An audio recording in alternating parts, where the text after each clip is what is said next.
하여튼 반갑습니다. 또 오랜만에 저를 또 불러주셔서 함께 나눌 수 있는 시간 주심에 감사드리고 또 함께 해주셔서 감사해요.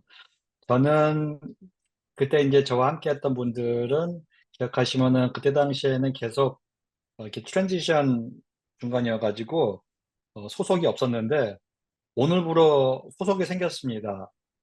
오늘부로 여기 LA에 있는 조그마한 교회인데 새 소망 교회라고 해서 담임으로 시작하게 됐어요. 그래서 오늘 담임 첫 설교를 하고 지금 와가지고 이제 함께 세미나를 하려고 합니다.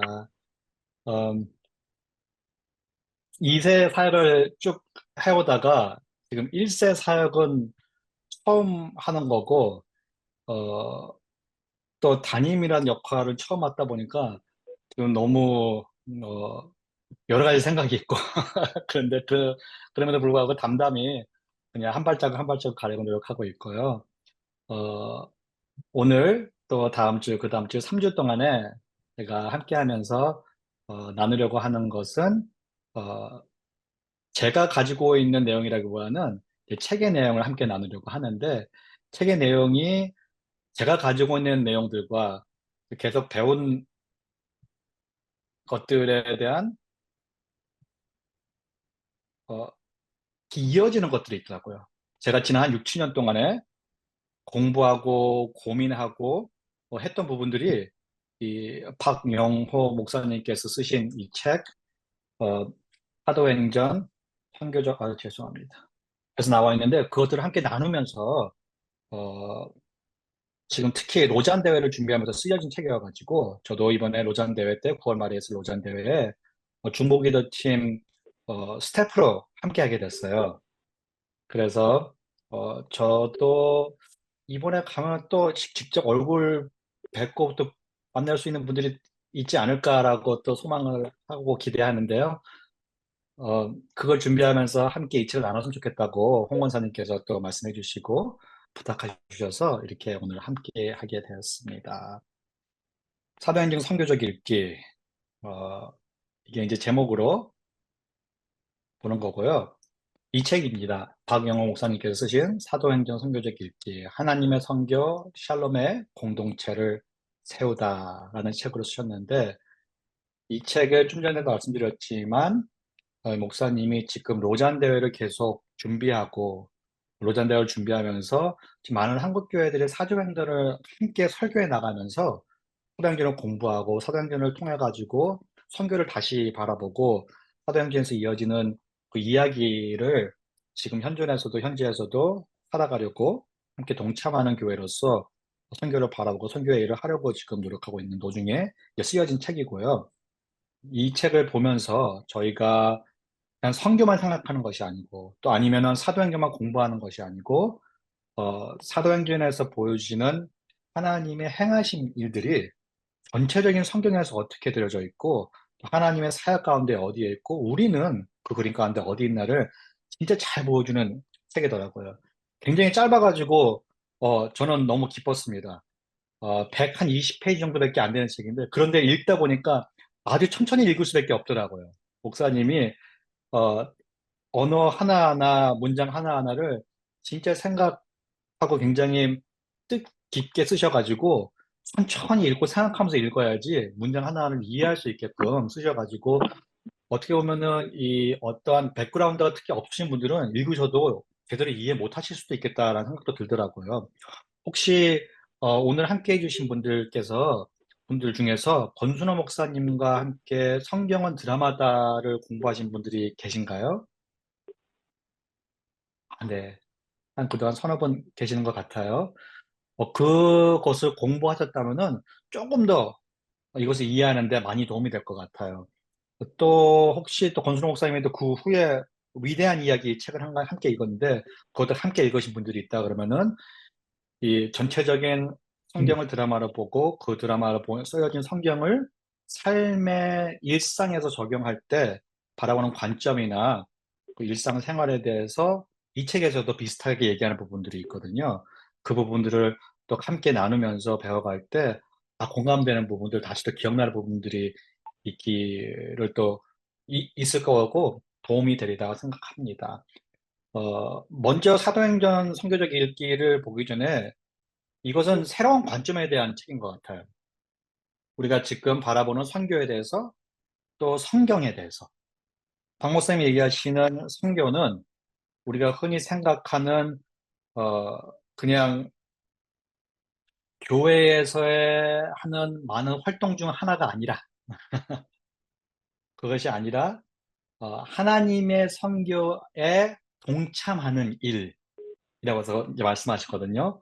저도 이제 이 하나님의 선교, 라틴어로 하면 미시오 데이라는 이 언어를 공부하면서 전체적으로 성경을 바라보는 눈도 바뀌게 되었고, 실제적으로 저희가 하는 선교의 일이 어떤 일인지, 그것은 교회의 일이 아니고 하나님의 일이고, 하나님이 벌써 시작하시고 계속 하시는 일이고, 우리가 선교에 동참할 때는 그 하나님의 선교 안에 동참하는 일이라는 것을 배우게 됐는데, 하나님의 선교는 박 목사님이 책에서 말씀하시기 이렇게 말씀하시더라고요. 이 세상을 구원하시고 회복하시는 하나님의 사역 전체를 가리키는 말이라고 설명을 하시는데, 창세기 1장과 2장을 보면은 하나님께서 이제 창조 세계를 창조하시고, 어, 인간을 맨 나중에 만드시잖아요. 하나님의 형상으로 만드시면서 인간에게 부르심과 그 삶의 목적과 어떻게 이제 살아갈 것을 주시는데, 지상 명령이라고도 말을 하죠. 어, 그, 근데 그 자세를 자세히 보잖아요.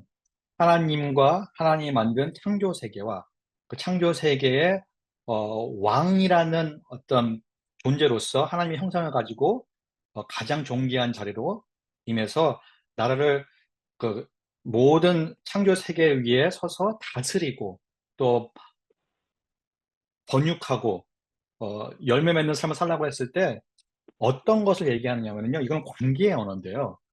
어, 조화로운 관계 안에 있으라라는 거.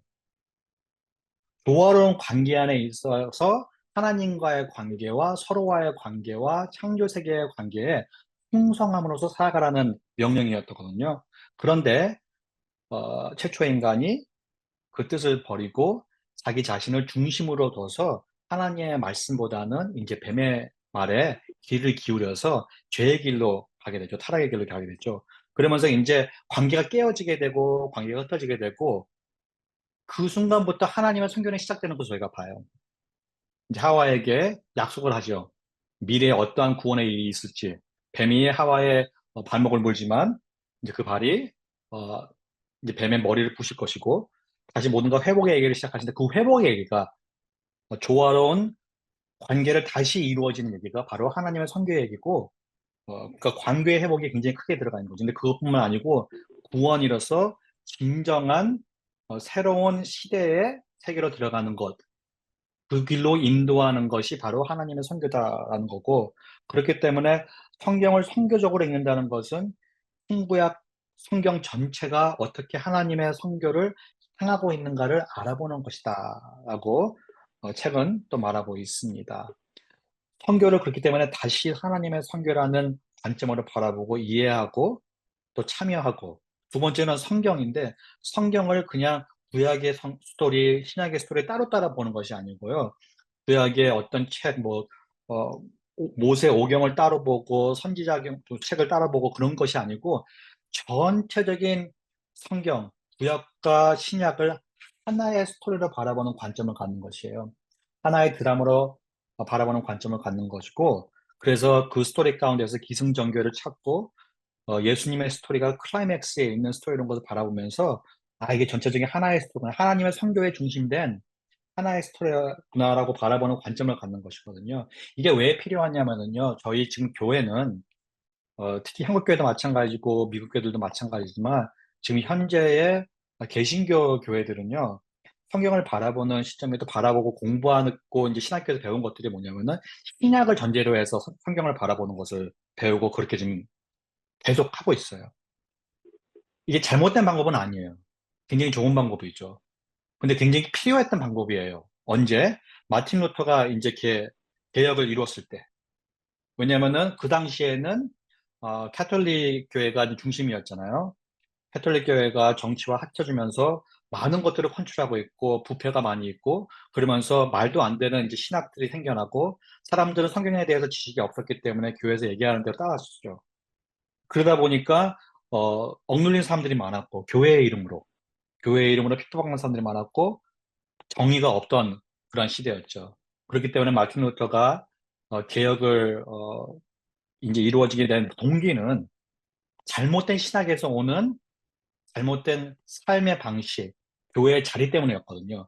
그래서 교회에 대응하면서 이제 이루어진 것들이 뭐냐면은, 성경에서 얘기하는 신학을 올바르게 세워야 되고, 그 신학들을 사람들이 알 수 있게끔, 또 발견할 수 있게끔 성경을 일반인의 언어로 번역을 해가지고 사람들이 읽을 수 있게 해야겠다. 성경을 찾을 수 있게 해야겠다라고 시작된 것이 바로 신약을 이해하고 성경에서 나오는 그 신약을 토대로서 그 신약을 기둥처럼 이제 세워놓고 성경을 읽어가는 방법이었거든요.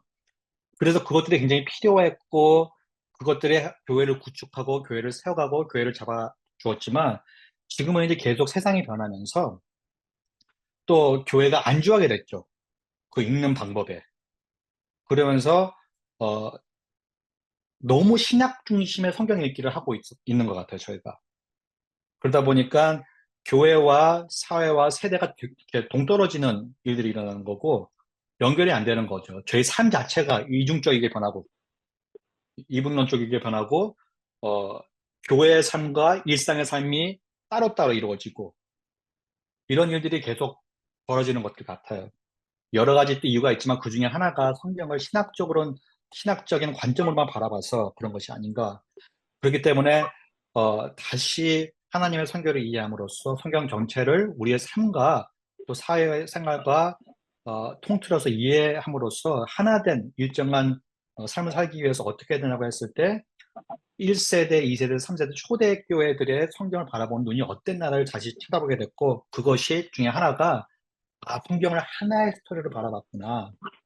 음, 하나의 스토리를 바라봐서 그 스토리가 계속 이어지고 우리의 현재 스토리도 그 스토리 가운데 있는 것이구나라는 관점을 갖는 것이었어요. 그래서 이 두 가지를 통해 가지고 사도행전 선교적 읽기를 저희가 배워가기를 소망하는 것입니다. 어, 아까 제가 벌써 말씀드렸는데요. 하나님의 성경은 이 세상을 구원하시고 회복하시는 하나님의 사역 전체를 가리키는 말. 성경을 선교적으로 읽는다는 것은 신구약 성경 전체가 어떻게 하나님의 성경을 향하고 있는 것을 알아가는 것이다. 거고요.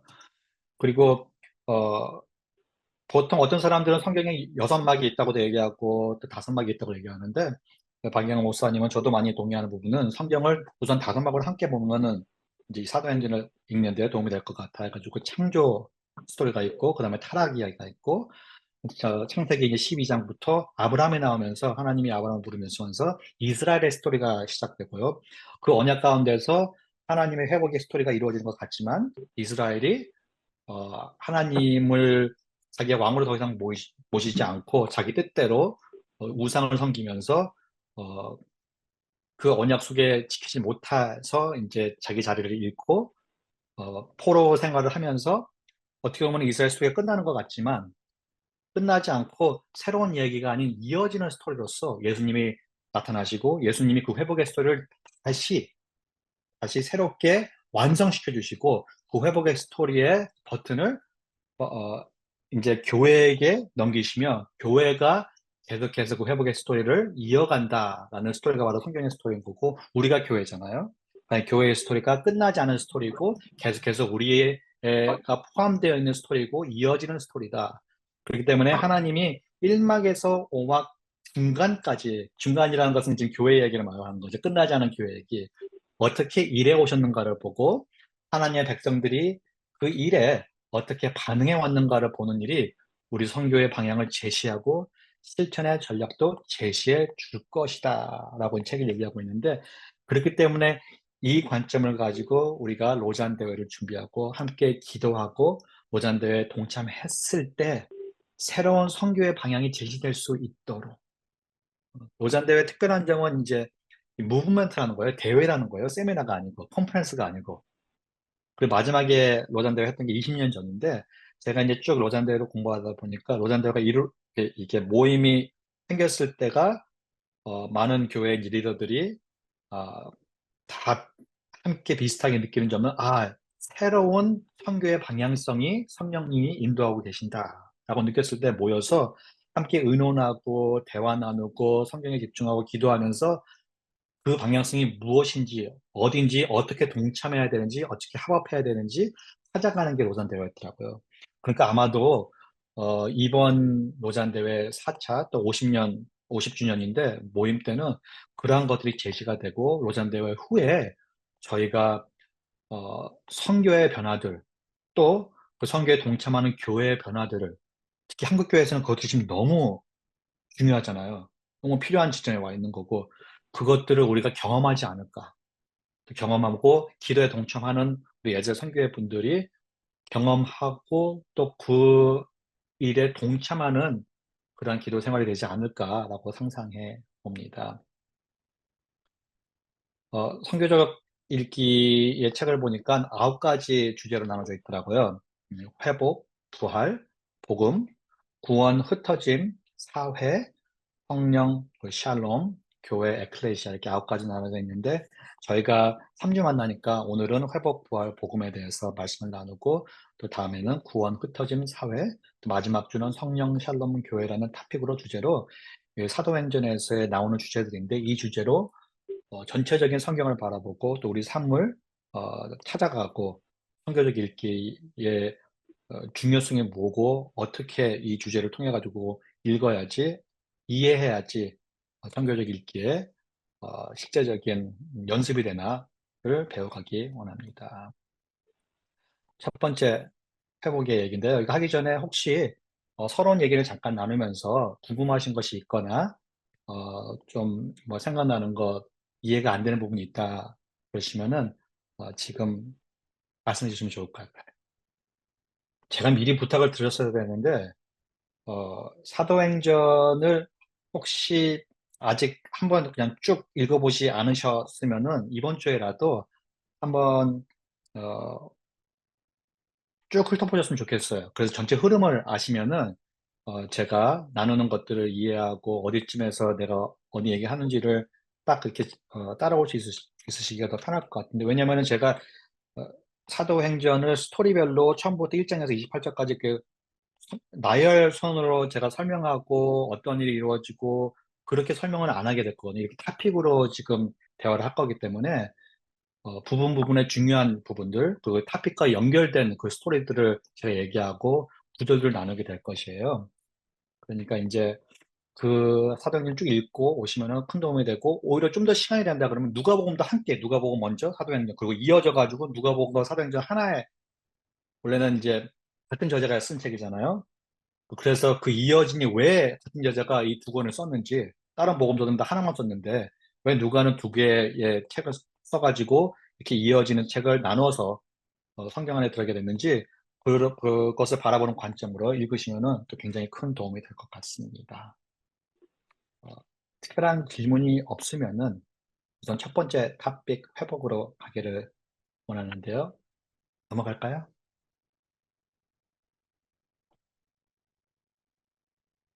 네, 넘어가겠습니다.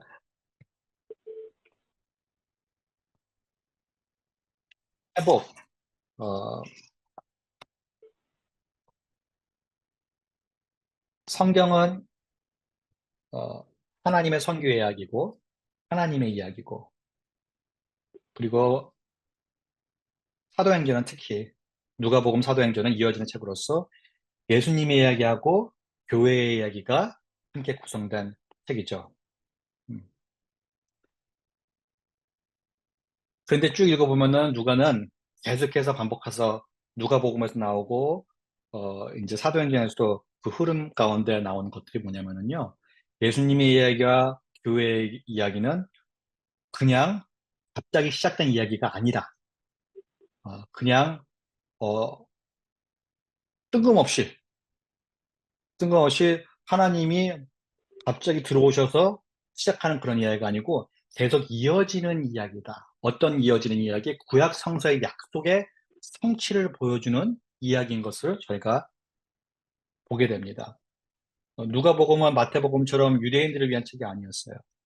누가복음은 뭔가 예수님이 하신 일을 상세하게 기록하고 자세히 바라보고 그래서 모든 오래 이방인까지 포함해가지고 어떻게 이 이야기가 계속해서 이어지느냐를 보여주는 책이거든요. 그렇기 때문에 누가복음 예수님의 얘기에서 끝나지 않고 사도들의 이야기로 이어지면서 교회의 이야기에서 계속 끝나는 것을 저희가 바라보게 됩니다. 음. 구약 성서에서 어떤 것을 약속했어서 그 약속이 어떻게 예수님의 삶 가운데 성취되고 또 예수님 삶 안에서 성취되는 것뿐만 아니라 교회란 단체에 통해 가지고 그 구약의 말씀들이 어떻게 계속 성취되고 있는지. 왜냐하면 저희의 삶도요, 교회의 삶과 교회에서 이루어진 일들도 다 구약 약속 안에서 성취된 일들이 많거든요. 우리는 예수님만 바라보고 구약 성경의 성취된 일을 예언들을 바라볼 때가 많은데 교회에서 이루어진 일들, 성령님의 일들도 구약 약속들에 성취된 일들이 많은 것을 저희가 찾아보게 됩니다. 아까도 말씀드렸지만, 이 회복이라는 단체, 이 탑빅으로 성경을 바라볼 때 다시 한번 성경을 오막으로 이루어진 드라마라고 봐야 되는데, 이 성경의 이야기가 완결된 이야기가 아니라는 것이죠. 아까도 말씀드렸다시피 교회의 이야기가 지금 저에게 이루어지고 있는 어떻게 보면 교회의 이야기가 가장 긴 이야기일 수도 있어요. 끝나지 않은 이야기. 성경에서 마지막 책은 요한계시록이잖아요. 요한계시록의 일들이 아직까지 이루어지지 않았습니다. 그 말은 성경의 이야기는 아직 끝난 이야기가 아닌 것이에요. 그렇기 때문에 요한계시록의 이야기는 저희가 소망하는 이야기고 아직 기다리고 있는 이야기들이죠. 교회 이야기와 요한계시록에 이루어질 이야기들의 중간에 있는 게 지금 저희들의 삶이라는 것입니다. 그리고 그 이야기가 지금의 교회, 초대교회에 시작된 이야기가 지금 현재 교회를 통해서 계속 이어지고 있다는 것이에요. 그 말은 우리가 개개인이 그리스도인으로서, 교인으로서, 성인으로서, 성자로서 이 이야기에 동참되는 것을 인식하고 살아갈 때 우리는 그냥 그리스도인의 삶을 사는 것이 아니고 이 교회의 이야기 안에 속한 참여인으로 살아가게 되는 것이죠. 사람들은 보통 내가 얼마나 큰 비전에 포함되어 있느냐를 깨달으면은 더 큰 동기부여를 갖고 더 열심히 일을 하게 된다고 해요. 더 풍성하게 나누기도 하고. 그런데 그보다 더 큰 것들이 있는데 그것은 뭐냐면은 내 삶의 이야기가 어떠한 거대한 이야기 안에 속해 있느냐를 찾아가는 것을 어, 알게 되면은 내가 하는 거에 동기부여만 찾는 것이 아니고 내 삶의 목적, 내 삶의 방향성, 그건 누구와 내가 함께 하느냐까지도 알아갈 수가 있는 것이죠. 그런데 이것들이 포스트 모던 시대가 들어오면서 망가지게 되었죠. 지금은 어떻게 보면 우리가 지금 얘기하는 이 하나의 이야기, 우리가 포함되어 있는 거대한 이야기가 포스트 모던 사회에서는 전혀 받아들이지 못하고 있는 어, 진리인 것입니다. 왜냐하면 저희는 더 이상 진리가 없는 세대에 살고 있는 것이거든요. 지금 있는 진리는 나의 진리, 내가 속한 어떤 그 알고리즘 안의 진리, 그 이상은 없는 지금 세상이 돼버린 것이죠. 그렇기 때문에 지금 이 이야기, 지금 제가 드리는 이 드라마 가운데 포함되어 있는 우리의 이야기, 계속 진행되고 있는 교회의 이야기 안에 속해 있는 나를 발견하게 나갈 때, 저는 지금 시대에 굉장히 큰 역설적인 문화의 방향성으로 가야 된다고 봐요. 그런데 그렇기 때문에 더욱더 이게 진리라는 것을 보여주는 사실이라고 저는 생각합니다.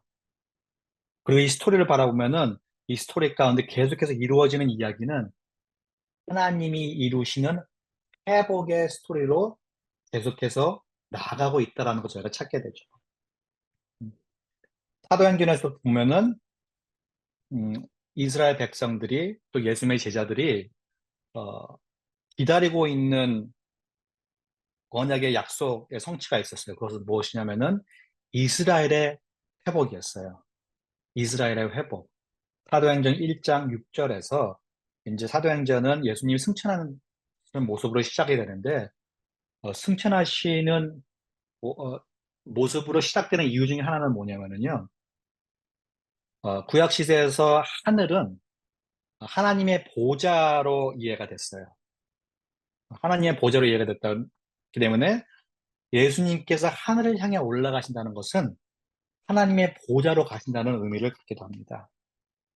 이제부터 이 제자들은 복음을 전파할 때 핵심 메시지 중에 하나는 뭐냐면은 예수님이 왕이 되셨다는 거군요. 그 왕의 통치 안에 들어와서 하나님 나라의 법대로 하나님 나라의 가치관대로 살아갈 때 생명이 없고 회복을 경험할 수 있더라는 이제 메시지를 그 복음을 전하게 될 텐데 그 현실 가운데 들어오게 하도록 예수님께서 승천한 모습을 보여주게 된 것이고 그런데 사도들의 예수님 승천하시기 전에 그 모습을 바라보면서 이렇게 물어봐요. 주께서 이스라엘 나라를 회복하심이 이때니까 이제 예수님이 올라가셔서 왕의 자리에 앉으실 텐데 그럼 그 자리에서 이스라엘의 회복을 가져다 줄 것입니까? 예수님은 메시아였죠. 사람들은 특히 예수님을 따랐던 사람들은 예수님을 메시아인 것을 믿었습니다. 예수님이 십자가에 돌아가시면서 혼란스러워졌죠.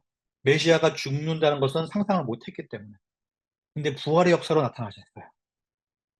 부활의 의미를 계속해서 깨달아 가겠지만 부활의 의미는 성령님이 오시면 이제 깨닫게 된 것 같아요. 근데 부활을 생각하면서 이제서야 진짜 예수님이 메시아인 것을 우리가 확신할 수 있구나. 예수님은 확실히 우리가 상상했던 것과는 다르고 더욱더 거대한 일을 하시는 분이구나. 이제서야 우리가 기다리던 이스라엘의 회복이 이루어질 시기겠구나. 이제 왕위에 오르실 예수님을 바라보면서 그렇게 소망하는 것이죠. 그런데 예수님의 거기에 대한 대답을 주시지 않죠. 오히려 거기 제자들에게 부르심을 주시죠. 당시 제자들뿐만 아니고 어, 많은 사람들은 이스라엘의 회복을 기다렸는데 이스라엘 백성들이 기다렸던 이스라엘 회복의 스토리는 다윗 왕조가 다시 세워지는 것이었어요. 그래서 이스라엘이 새로운 통치 가운데 있어서 로마 제국을 짓누르고 그 유대인들을 핍박하는 제국들을 짓눌러서 왕국 중에 완전히 높이 오르는 왕국 가운데 포함되는 것이 이스라엘의 회복이었습니다. 지금 생각해보면 되게 말도 안 되는 소리처럼 생각할 수도 있는데 그 이스라엘 역사 가운데 있다 보면 그렇게 생각할 수밖에 없을 것 같아요. 왜냐하면은 핍박 가운데 있었고 계속해서 주어진 언약과 약속과 어, 선지자들의 얘기들이 다윗의 왕조가 다시 세워진다. 영원한 왕국이 세워질 것이다. 다윗의 현대가 와서 그 왕으로서 세워져서 새로운 왕국을 세울 것이다. 영원한 왕국을 세울 것이라는 것을 계속 이루어졌기 때문에 그들이 생각할 수 있는 그 관점의 그림은 자기들이 알고 있는 왕국의 모습밖에 없었던 것이에요. 그것이 다윗 왕조였고 이스라엘이 실제적으로 육체적으로 왕국으로 세워지는 모습이었던 것입니다. 그런데 성경에서 얘기하고 있는 이스라엘의 회복은 그냥 이스라엘의 회복에서 멈추는 것이 아니고 유대인들을 위한 회복에서 멈추는 것이 아니고 총체적인 모든 창조 세계의 회복을 얘기하는 것을 저희가 알게 됩니다.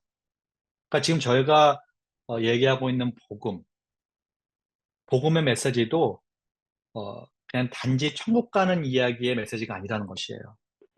거기서 멈추는 것이 아니고 그것까지 포함해서 새로운 창조 세계가 열리고 시작되고 포함되고 참여하는 이야기가 포함된 것이 바로 복음 이야기라는 것입니다. 근데 그 이야기는 누구를 통해서 이루어지냐면은 시작되냐면은 이스라엘을 통해서 시작되고 그렇기 때문에 예수님이 이스라엘 백성으로 오셨죠. 유대인으로 오셨죠. 다윗의 자손으로 오셨죠. 이것들이 굉장히 중요한 것들이 왜냐면은 하나의 이야기라는 것을 계속해서 저에게 보여주고 있는 것이에요.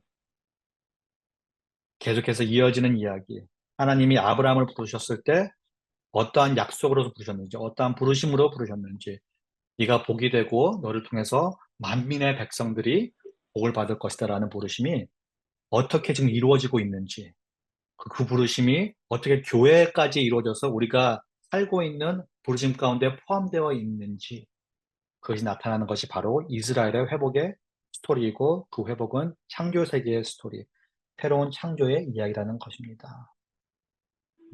그렇기 때문에 사도행전은 이스라엘 백성이 소망했던 회복의 모습과 예수님이 가지고 오시는 회복의 모습이 다르다는 것을 보여줘요. 사도행전에서 발견해야 되는 것들 중에 가장 중요한 부분 중에 하나가 이것 같아요. 아, 예수님이 말씀하시는 메시지는 바리새인들이 이해 못했던 것처럼 다른 메시지구나. 우리가 알고 있는 메시지와는. 여태까지 우리가 잘못 이해했구나. 우리가 어, 이해하는 관점이 좁았구나. 하나님은 훨씬 더 위대한 일을 하시고 계시는구나. 하나님이 하시는 회복의 스토리는 훨씬 더 거대한 스토리에 포함된 거구나.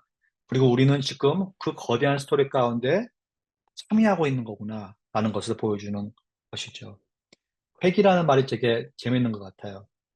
회기는 이제 항상 많이들 우리는 뭐 다 하는 거지만 좋았을 때가 있잖아요. 좋았을 때. 좋았을 때를 상상하고 좋았을 때로 돌아가고 싶어 하는 것. 너무나도 오랜 기간 동안에 하나님과의 단절돼 있고 핍박 가운데 있고 정체성을 잃은 이스라엘 백성들에게는 과거에 좋았을 때가 계속해서 이어지는 이야기 가운데 있었던 것 같아요. 그렇기 때문에 자유되고 회복되는 이야기가 그 틀에서 벗어나지 못했던 것 같아요. 그런데 하나님이 들려오시는, 하나님이 보여주시는, 하나님이 일하고 계시는 회복의 스토리는 여태까지 우리가 경험했던 것, 이야기 들었던 것보다도 훨씬 더 많은 새로운 상상력을 필요로 하는 그런 일들인 것 같고, 그리고 하나님을 자세히 바라봐야 하는, 그래서 우리가 하나님을 앞서가는 일이 아니고, 성경은 우리가 하나님을 위해서 뭘 하는 것이 아닌 것 같아요. 한국 사람들은 열심이라는 게 굉장히 중요되어 있기 때문에 우리는 하나님이 날 위해서 죽으셨는데, 예수님 날 위해서 죽으셨는데, 그리고 부활하셨는데, 나에게 생명을 주셨는데, 내가 예수님 위해서 열심히 섬겨야지 하면서 하나님이 일하시는데 하나님보다 앞서가서 일할 때가 너무 많은 것 같아요. 근데 그렇게 되면은 벌써 선교를 놓치는 것이. 왜냐하면 더 이상 하나님의 선교에 동참하는 것이 아니고 우리가 하나님을 뒤에 두고 나 따라오세요 하는 모습이 되게 버렸기 때문에 하나님의 회복의 일과 다른 일들을 할 수 있는 경우가 많아지는 거죠. 근데 그것이 아니고 하나님은 앞서 먼저 일하시고 계시고 그 일은 이렇게 해서 이어지는 새 창조의 회복의 일이신 거고 그리고 그 일에 우리를 초대하시는 것이기 때문에 우리는 멈춰서 지금 하나님이 어떤 말씀을 하시고 어떤 일들을 하고 있는지 집중해서 바라봐야 하는 것 같아요. 그랬을 때 하나님의 일하시는 회복의 일들이 하나씩 하나씩 보이게 될 것이고 성경에서 이어지는 그 하나의 스토리가 진정으로 이어진다는 것을 저희가 보게 된 것 같습니다. 그러면서 동시에 최근 재밌는 이야기를 하는데요. 하나님의 나라의 죄송한데 회복은 개인의 변화가 전제되어야 한다는 것입니다. 획복이 아니고 회복입니다. 어, 이스라엘 백성 전체를 바라보고 만물의 창조의 회복을 얘기하지만 하나의 인간, 하나님의 형상으로 만들어진 하나의 인간으로서 개인의 변화가 전제되어야지 그 회복의 역사 가운데, 회복의 성격 가운데 참여할 수 있다는 것이에요. 요한복음 3장 3절에서 5절에서도 예수님이 말씀하시지만 개인 한 명 한 명이 물과 성령으로 거듭나지 않으면은 하나님 나라를 볼 수 없다고 얘기합니다. 하나님 나라를 볼 수 없다는 것은요, 예수님이 왕돼서 하나님 회복을 이뤄가는 일들을 바라볼 수가 없다는 것이에요. 우리에게 새로운 관점이 생기지가 않는다는 것이죠. 그러면 우리는 그 성경의 말씀처럼 어, 보는데도 인식을 못하고 듣는데도 이해를 못하는 사람들로 살아갈 수밖에 없다는 것이죠. 눈뜬 장님이 되는 것이에요. 물과 성령으로 거듭나지 아니하면. 마태복음 18장 3장에서는 이제 아이들을 비교하면서 얘기를 하는데 개인 하나하나가 진정한 변화를 경험하지 않으면은 하나님 나라가 들어갈 수 없다라고 예수님께 얘기하는 것을 바라보고 있습니다. 진정한 변화는 예수님을 어, 개인적으로 만나는 일들이죠. 그러면서 거기에 우리가 반응하고 예수님의 고통과 예수님의 부활에 참여하는 일인 것이죠. 음, 이 시대에 살아가는데 가장 필요한 것은 그렇기 때문에 무엇이냐면은 성령의 은혜인 것 같아요. 성령의 은혜. 그렇기 때문에 사도행전은 성령이 일하는 일들을 자세히 기록하고 있습니다. 어떤 분들은 그렇기 때문에 이것은 사도행전이 아니고 성령행전이라고 얘기하는 분들도 있죠. 다 들어보셨겠지만 성령님이 사도들을 통해서 교회를 통해서 어떠한 회복의 일들을 하고 계시는지 보여주는 게 사도행전의 책이라고도 바라볼 수가 있는 것 같아요. 성령의 은혜를 받아가지고 성령의 은혜를 통해서 복음을 증거하는 권능을 얻어서 예수님을 섬기며 살아가는 것이 바로 오늘 교회의 모습이 되어야 한다는 것입니다. 하나님 나라의 회복과 선교는 말씀드렸다시피 상상력이 필요해요. 새로운 상상력, 어, 새로운 시대, 교회의 시대, 성령의 시대가 바로 우리가 살고 있는 시대라는 것입니다. 근데 이 새로운 시대는 하나님이 예전에 했던 것을 다시 하는 것이 아니라 전혀 상상하지 못했던 일들을 성령님을 통해서 하고 계신다는 것이에요. 사도행전 28장을 보면은 바울이 이제 로마 예루살렘으로 가서 잡혀서 이제 로마로 가면서 가택연금을 당하게 되죠. 근데 거기에서 자기 집으로 오는 사람들에게 초청해서 온 사람들에게 복음을 전하는 모습으로 이제 끝나는 것을 보게 돼요. 근데 원래 사도행전 1장을 보면은 분명히 어, 예루살렘과 유대와 사마리아가 땅끝까지 복음을 전하라고 라는 메시지를 시작하잖아요. 그런 부르심으로. 그러면 땅끝까지 복음을 전하는 것에서 끝나야 되는데 중간에서 끝나는 거죠. 이루어지지 않는 선교의 이야기로 끝나는 것입니다. 왜 그럴까요? 보면은 이 열린 결말은 바로 지금의 교회가 계속해서 이어져 가면서 어, 참여하라는 그 스토리 가운데로 우리를 초청하기 때문이라고 어, 저자는 얘기하고 있는 것입니다. 그렇기 때문에 사도행전은요, 어떠한 것을 저에게 보여주고 있냐면은 새로운 선교를 이루어가는 과정을 보여줘요. 저는 이 말이 굉장히 참 좋은 것 같아요. 과정. 이루어진 것을 보여주는 것이 아니고 이루어가는 과정을 보여줍니다. 그러면서 그때 당시 초대교회를 통해 가지고 하나님이 선교를 이루어가진 모습을 보면서 지금은 우리를 통해서 우리의 다른 사회 가운데 어떻게 이루어갈까를 자꾸 상상하게 만드는 것이죠.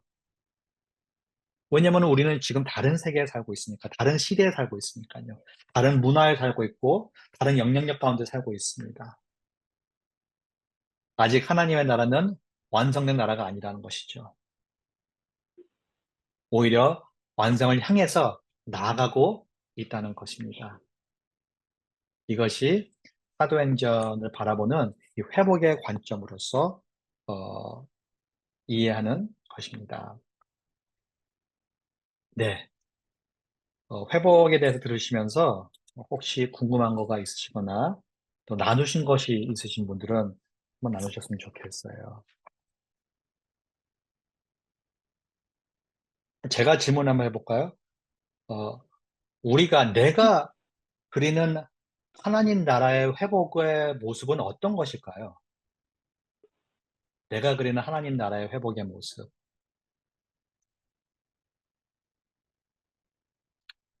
아니면 내가 경험한 하나님 나라의 회복의 모습도 괜찮을 것 같아요.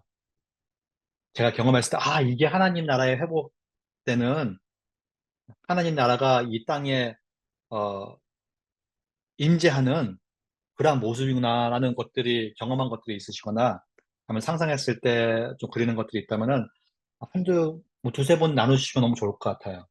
하나님 나라의 회복, 어떤 것일까요? 복음서를 생각하실 때, 뭐 이렇게 생각하시면 더 좋을 것 같아요. 사도행전에서는 보여주는 교회를 통해 이루어지는 그 회복의 모습은 어떤 것일까요? 교회의 모습? 뭐 아니면 사역의 모습을 보여주고 아니면은 누가복음에서 보여주고 있는 예수님의 사역을 통해 가지고 예수님은 계속 하나님의 나라를 선포하셨잖아요. 근데 언어로만 선포하신 것이 아니고 사역 자체로서 선포를 하셨는데 그 모습을 상상하시면서 어, 그 모습을 바라봤을 때 이것이 하나님 나라의 회복에 포함되는 이야기가 아닌가라는 것들이 생각나시는 것들이 있으면 그것들을 나누셔도 좋을 것 같습니다. 그 제가 잠깐 말씀드릴게요. 어, 네네네, 네, 감사합니다. 오늘 말씀을 들으면서 우리가 생각했던 어떤 하나님의 성교에 대한 부분들이 많은 그런 지평이 좀 열려지는 그런 은혜의 시간인 거를 좀 깨닫고, 그리고 음, 이런 하나님 나라의 회복이 우리가 거창하게 말하는 것처럼 요새 우리가 항상 우리가 말하는 것들이 초대교회로 돌아가자는 그런 말들을 많이 하잖아요. 근데 맞아요. 하나님 나라는 과거에 그것들을 우리가 가져오는 것이 아니라 하나님의 뜻이 이 땅 가운데서 이루어지고 풀어지는 일에 더 우리가 그것에 더 관심을 갖고 그것을 또 아까 상상력이라는 말씀을 주셨어요. 그런 말씀을 네, 통해서 우리가 하나님 나라의 일들은 더 하늘 예수님이 저기 주기도면서 말씀하신 것처럼 하늘에서는 이미 이루어진 일들을 이 땅 가운데 우리가 이제 우리를 통해서 하나님이 드러내시기를 기뻐하시고 그 일을 이루어 가시는 일에 대해서 그런 일에 대해서 하나님이 주시는 그런 비전을 우리가 또 찾고 그것을 쫓아가야 되지 않는가. 그리고 또 음, 하나님 나라 회복은 성경에도 예수님께서 오셔서 한 사람을 통해서도 그 회복을 이루셨어요. 뭐 예를 들어서 뭐 죽은 자를 살리셨다든가 병든 자를 치유하셨다든가 하는 그런 것을 네, 통해서도 하시고 또 어떤 공동체적으로도 한 거 이루신 것들을 보면서 그런 음, 하나님의 음, 회복이라는 관점이 어떤 틀에 갇힌 것이 아니라 정말 자유롭게 우리 안에서 하나님이 일하시는 것들을 기대하고 또 내가 무엇을 할 수 있을까가 아니라 우리가 주어진 삶의 현장에서 그런 것들을 기대하고 바라보는 것이 또 하나님의 뜻을 이루어가는 거 아닌가 저 나름대로 생각해 봤습니다. 네. 네, 아니, 너무 좋습니다. 감사합니다, 권사님. 권사님이 하신 말에 전적으로 동의하는 부분입니다. 진짜 초대교회로 돌아간다는 말들을 미국에서도 한참 동안 많이 했던 것 같아요. 근데 그러면서 동시에 이제 사람들이 다시 깨닫는 것들이 뭐냐면은 바울 서신을 특히 보면은 초대교회가 문제가 많았다는 걸 다시 깨닫게 되는 것 같아요. 특히 고린도 교회도 그렇고 초대교회 가는 게 문제 없는 교회로 돌아가는 게 아니구나. 당연히 성령님을 많이 지금 우리가 상상하는 것보다 더 놀랍게 경험한 것처럼 보이긴 하지만 지금은 아직까지도 어, 오히려 이렇게 안주한 교회가 아닌 미국이나 한국은 어떻게 보면 안주한 교회가 돼버린 것 같아요. 근데 그게 아니고 진짜 피박 많이 받는 나라 아니면 뭐 남미라든가 브라질 뭐 아마존 같은 데도 그렇고 지금 뭐 이란 이런 데 얘기를 들으면은요 엄청난 이 사도행전에서의 일보다 더 놀라운 일들이 일어나고 있거든요. 그런 것들 보면은 아직까지도 성령님의 역사는 이루어지고 있고 하나님은 살아서 일하시고 계다는 거나 그런 것들 저희가 듣게 되는데 잘 못 듣는 것 같아요. 왜냐면은 너무 저희 시야가 좁아져 있고 우리 교회는 어떻게 하면은 부흥할까라는 것들에 매달려 있거나 아니면은 어떻게 하면 우리 삶이 더 나아질까라는 것들에 우리가 힘쓰다 보니까 그런 것들도 포함되지 있지 않나. 근데 진짜 저희의 궁극적인 목표는 초대교회로 돌아가는 것이 아니고 초대교회에서 배울 수 있는 부분들은 당연히 있겠죠. 저희가 잊어버린 것들을. 근데 진짜 앞을 향해서 나가는 것이 목표가 돼야 되는 것 같아요. 맞습니다. 우리 한 번만 더 나눠주셨으면 좋을 것 같습니다. 짧게 나눠주셔도 괜찮습니다. 아니면 질문해 주셔도 좋고요.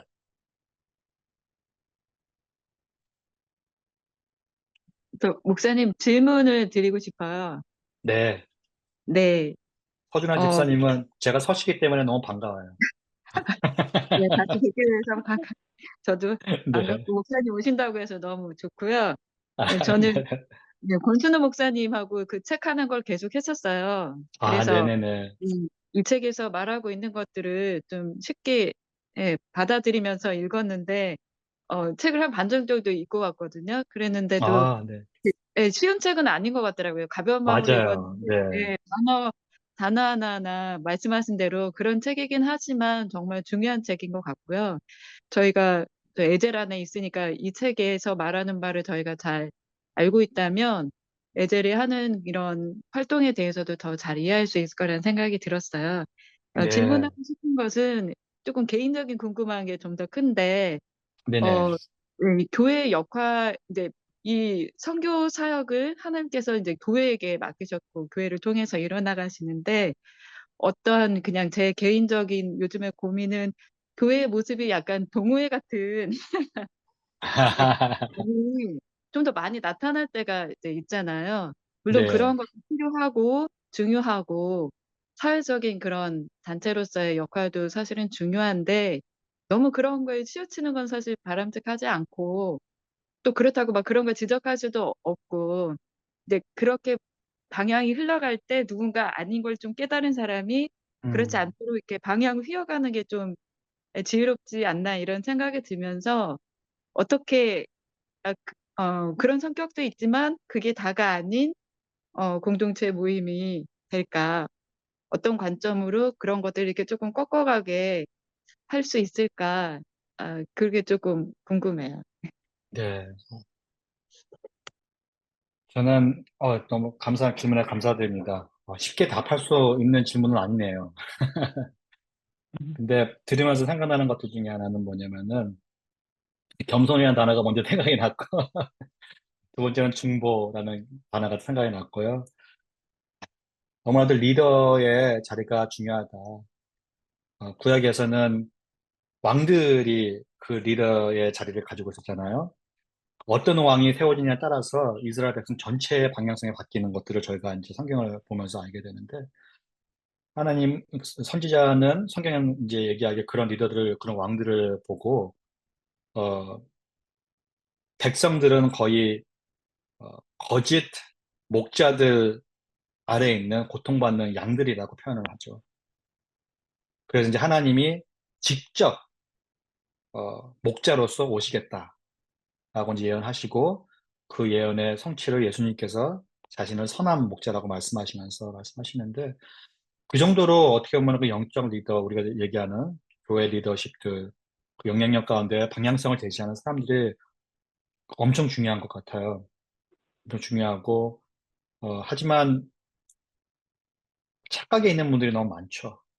왜냐 문화와 어떤 이 세상의 삶의 가치관에 사로잡혀서 지금 현재도 어쩔 수 없이 많은 교회들, 큰 교회들 특히 어, 운영해가는 모습이나 시스템들은 거의 코퍼레이션 회사와 되게 비슷하고 재밌는 것은요 이런 익세큐티브 자리에 있는 그런 회사에서 어떤 사장 회장 이렇게 결정하는 자리에 있는 사람들의 필요한 성품과 스킬들은요 집에서 좋은 남편과 좋은 아버지로서 이에 필요한 성품과 스킬들과 정반대가 된대요. 그러니까 좋은 남편과 좋은 아버지가 좋은 부모가 되려면은 필요한 것들은 거의 다 이제 관계에 연결된 성품들인데 그러려면은 그 성품들은 어떻게 보면 굉장히 목자와 비슷한 성품이어야 되는 거예요. 근데 지금 교회에서 바라는 성품과 이 기술들은 어, 어떠한 단체를 잘 어, 성공하게끔 만드는 것들이 필요하다는 것이죠. 그러한 상황에 있을 때 실질적으로 그런 스킬과 그러한 성품을 가진 사람들이 목자의 모습으로 양을 인도할 수 있을까 하면은 굉장히 역설적인 것이죠. 그런 현실 가운데 우리 교회가 있다 그러면은 확실히 큰 깨달음과 깨짐이 있지 않으면 안 되는 것 같아요. 그런 쪽에서 생각했을 때는 진짜 또 지금의 현 교회들이 우리가 전에 경험하지 못했던 새로운 부흥의 모습이 필요하지 않나라는 생각도 들고, 왜냐하면 부흥의 모습에는, 이 다음 땅에서도 얘기를 할 텐데, 어, 회심이 필요하거든요. 근데 회심을 하려면 지금 제 모습을 제대로 바라볼 수가 있어야 되는데, 지금 저의 모습을 제대로 못 바라보는 교회의 모습이 아직도 큰 부분을 차지하고 있는 것 같다는 생각이 들어요. 음,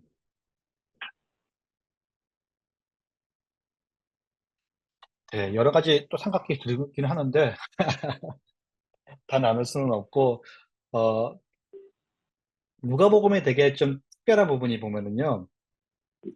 특히 마태복음하고 비교했을 때요. 마태복음에서 가장 중요하고 또 많이 사람들이 얘기하는 게 산상수훈이잖아요. 누가복음에 비슷한 가르침이 있죠. 근데 누가복음에서는 우리는 그걸 지상수훈이라고 얘기를 하더라고요. 영어로는 Sermon on the Mount, 산 위에서 이제 주신 가르침. 누가복음은 Sermon on the Plain 해가지고 이제 산 아래서 가르친 지침인데 되게 재밌는 것은 산 위에 산상수훈을 보면은 이제 다 이제 하나님의 나라에 들어가는 거, 하나님의 나라에 포함되는 것을 이제 지적으로 얘기하는데 뭔가 그 왕이 품는 것들을 되게 많이 이렇게 그림을 보여주는 것 같아요.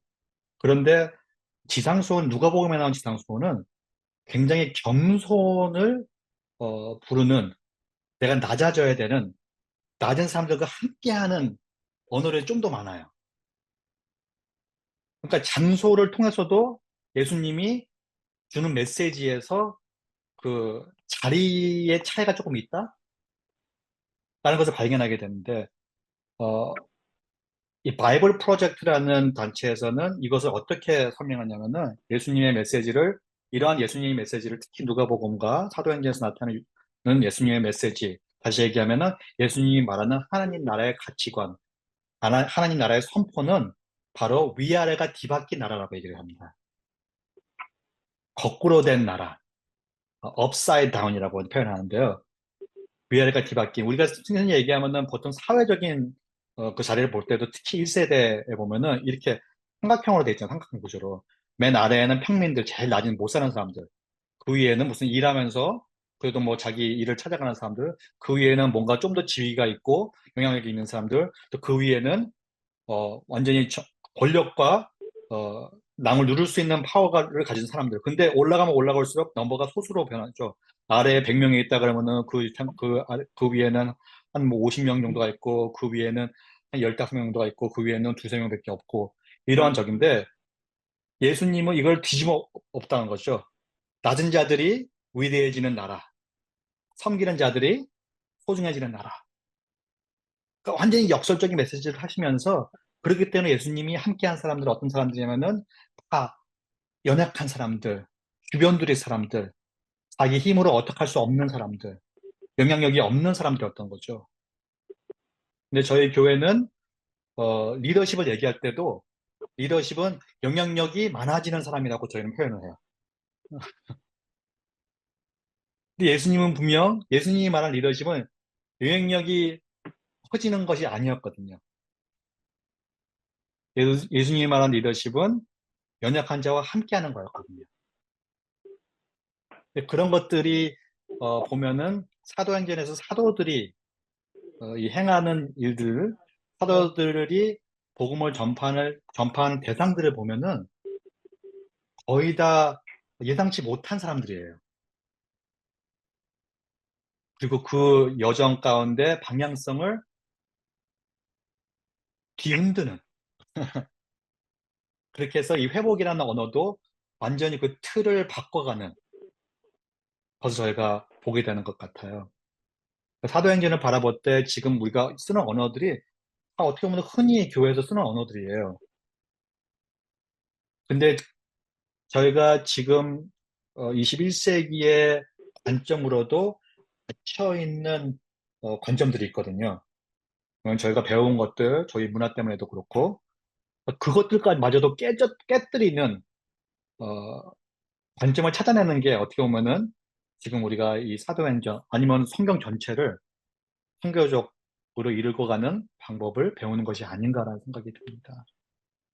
왜냐면은 자세히 보면은 성경 전체를 보니까요, 구약에서도 하나님이 여러 번이나 이스라엘 백성에게도 말씀하신 게 뭐냐면은 고아를 어, 어, 저기 저기 케어해주고, 그리고 과부를 어, 함께하고, 과부와 함께하고 이방인들을 받아들이고,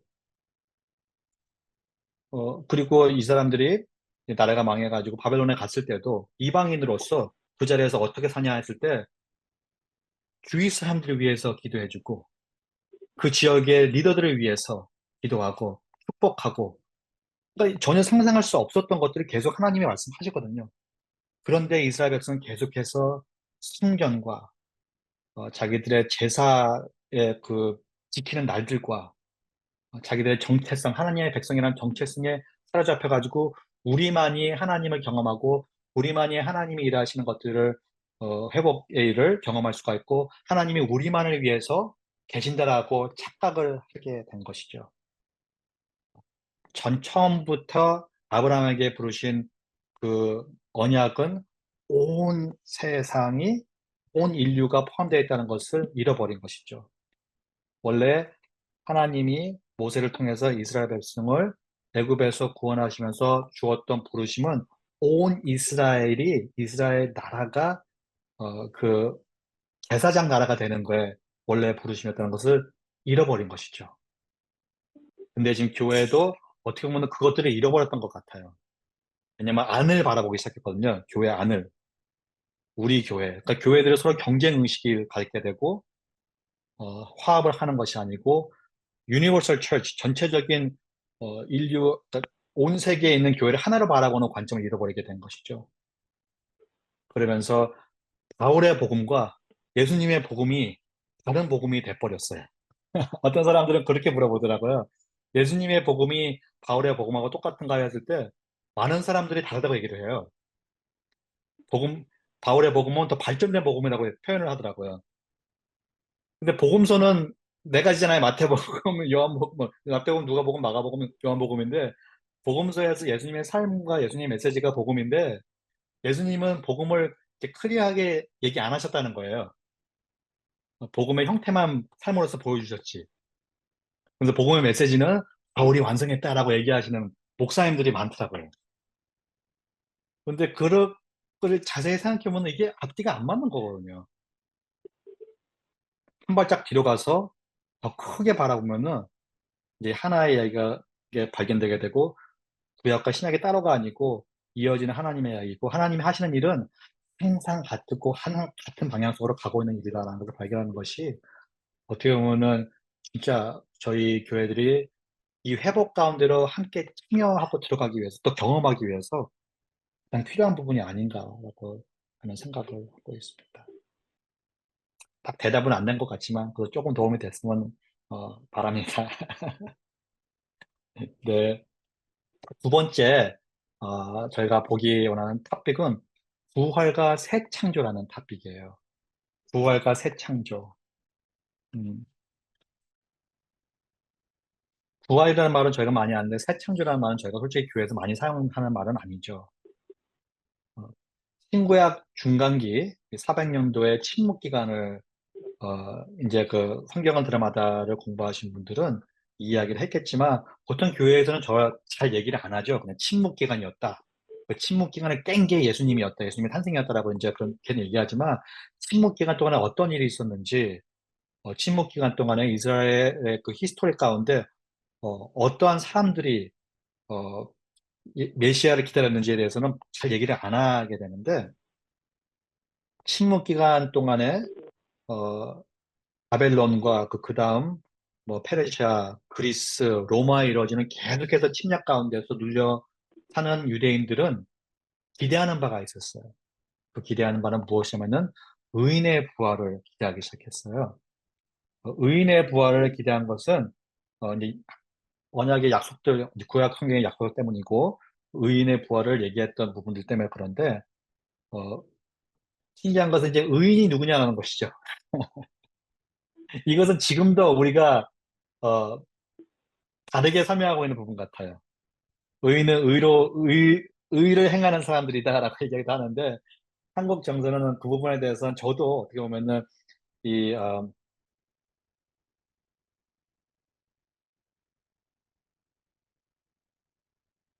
어, 박혜원 님이 올려주는데 제가 지금 읽었네요. 개인의 변화로부터 시작한다고 했는데 광고 회복이 그중 하나라고 생각합니다. 맞습니다. 동의합니다.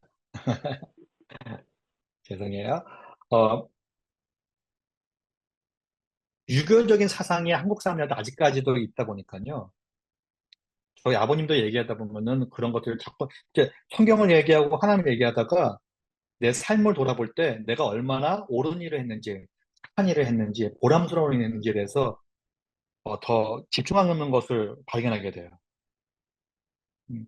저희도 완전히 떨쳐낼 수 없는 유교적인 생각이죠. 저도 어떻게 보면은 중학교 1학년 때 미국에 왔는데 아직까지도 초등학교 때 그때 당시에는 도덕이라는 어, 그 토픽이 있어가지고 학교에서 배웠던 것들이 많이 기억이 나요. 도덕성을 갖는 사회생활은 사회인은 누구고 어떻게 행동해야 되는지 도덕이 굉장히 중요하게 가르치면 받았던 게 기억이 나는데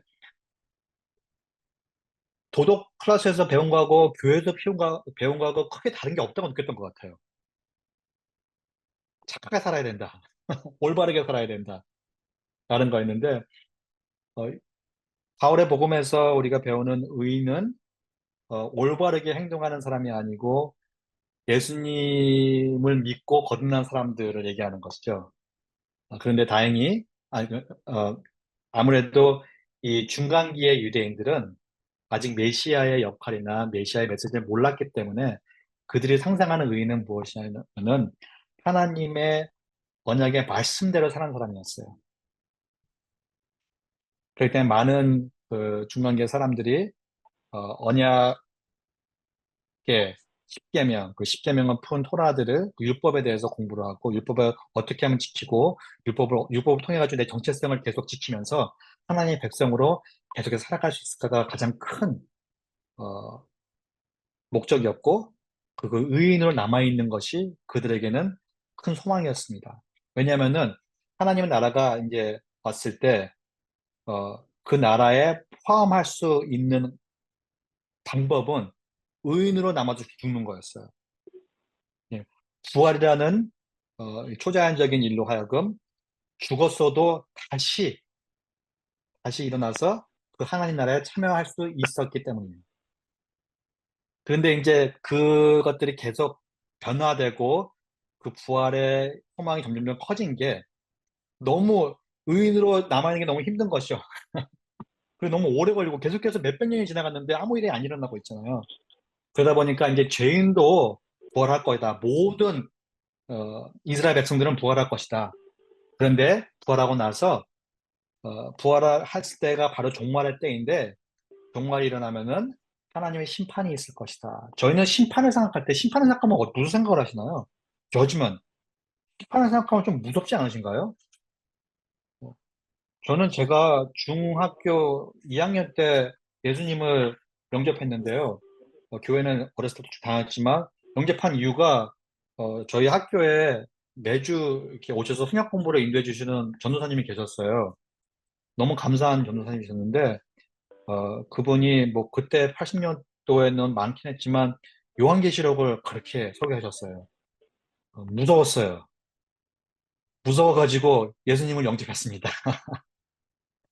어, 멸망하고 뭐 심판하고 종말하고 막 이거 너무 무서운 거예요. 그러니까 지금 그게 아직까지 저한테 남아있는지 뭐 저지먼 뭐 심판 뭐야 터미네이터 영화 제목도 저지먼 데 해가지고 심판의 날이 있잖아요. 그거 완전히 다 무너지고 세상 멸망하고 이런 것들을 보여주는데 굉장히 그렇게 그림이 저희 가운데 되게 많은 것 같아요, 교회에서도. 그런데 구약 성경에서 바라보잖아요. 유대인들은 심판을 바라볼 때 꼭, 하나님이 벌 주는 거로 바라보지는 않았어요. 심판을 이해할 때 맨 처음에 바라보던 것은 무엇이냐면은 하나님의 정의가 세워지는 것이었어요. 하나님의 정의, 하나님의 의로움이 나타나는 것. 그것은 무엇이냐면은 연약한 자들, 변효인이 없는 자들, 아무도 위로해주지 못하는 없는 자들, 고아, 과부, 어, 바깥의 사람, 주변들의 사람들, 눌림을 받은 사람들을 위해서 하나님의 위로, 하나님의 정의가 세워지는 것이 바로 심판이었어요. 좀 색다르죠? 근데 그런 사람들의 심판을 받아서 정의가 세워지면은 반대로 자신의 권력과 자신의 영향력을 자기 의로 자기 욕심으로 채우는 사람들이 있죠. 그 사람들에게도 심판이 이루어지죠. 그러니까 심판은 양면이 있고 동시에 이루어지는 것들인데 심판은 먼저 연약한 자들에게는 너무나도 기다리는 순간이죠. 하나님의 정의가 이루어지고 어, 나에 대한 어떻게 보면은 어, 어, 위로와 나를 세워주시는 일이 일어나는 거니까요. 잊혀졌던 나를 기억하게 해주시는 거고 나를 높이 세워주시는 일이 일어나는 일인데 반대로 나를 누르고 나를 핍박하고 하는 사람들에게는 오히려 그들이 거꾸로 그 자리를 잃고 그 정체성을 잃어가는 그러한 일이 일어나는 것이 바로 심판인 것이죠. 그래서 예수님도 심판을 얘기하실 때 항상 두 가지를 얘기하시죠. 양과 염소를 얘기하시고, 뭐, 되게 재배하는 걸 얘기할 때도 태우고, 또 수확하는 걸 얘기하시고, 항상 두 가지 얘기하시는 게 두 가지가 한꺼번에 있는 것이에요. 어, 그러니까 너무 당연한 것 같아요. 왜냐하면 예수님의 진정을 믿는 자들은 거기다 연약한 자들이거든요. 예수님도 말씀하시길 닥터가 그러니까 치유자가 아픈 사람들 위해 오는 것처럼 건강한 자들한테 필요가 없는 것처럼 착각이죠, 솔직히. 건강한 자는 솔직히 없는데 다 아픈 사람들인데 안 아프다고 착각하는 사람들인 거죠. 나 의사 필요 없다는 사람들이죠. 그 사람한테는 예수님이 필요가 없다는 것이죠. 근데 우리가 예수님이 필요하다는 것을 알고 예수님을 만난 사람들이라면 우리는 다 하나같이 깨어진 사람들이고 연약한 사람들이고 아픈 사람들이라는 것을 인정하는 사람들이라는 것이죠. 그 말은 우리에게 심판은 하나님의 정의가 세워지는 것이고 우리가 세워짐을 받는 날인 것이죠. 그리고 그렇기 때문에 죄인의 부활을 믿었는데 하나님의 정말 심판사상을 가졌다는 것은 무슨 말이냐면은 이 죄인, 그 악용하던 사람들은 부활은 생기지만 그 부활의 목적은 하나님의 심판을 받기 위해 부활되는 거예요. 이러한 사상으로서 부활을 기대했어요. 근데 이스라엘 백성들이 특히 중간기 때 이 부활 사상이 굉장히 커지기 시작했는데 이 사람들이 그때 당시에 생각했던 부활은 한 번의 부활밖에 없었어요. 왜냐면 종말이 한 번밖에 없었으니까. 종말과 부활과 심판은 다 한꺼번에 일어나는 건데 일어날 때 그때부터 하나님의 나라가 온전히 이루어진다라고 생각했어요. 그런데 우리가 계속 바울의 서술과 바울의 신학을 공부하고 또 사도행전에서도 계속해서 이어지는 이야기를 바라보게 되면은 부활의 의미가 다르구나.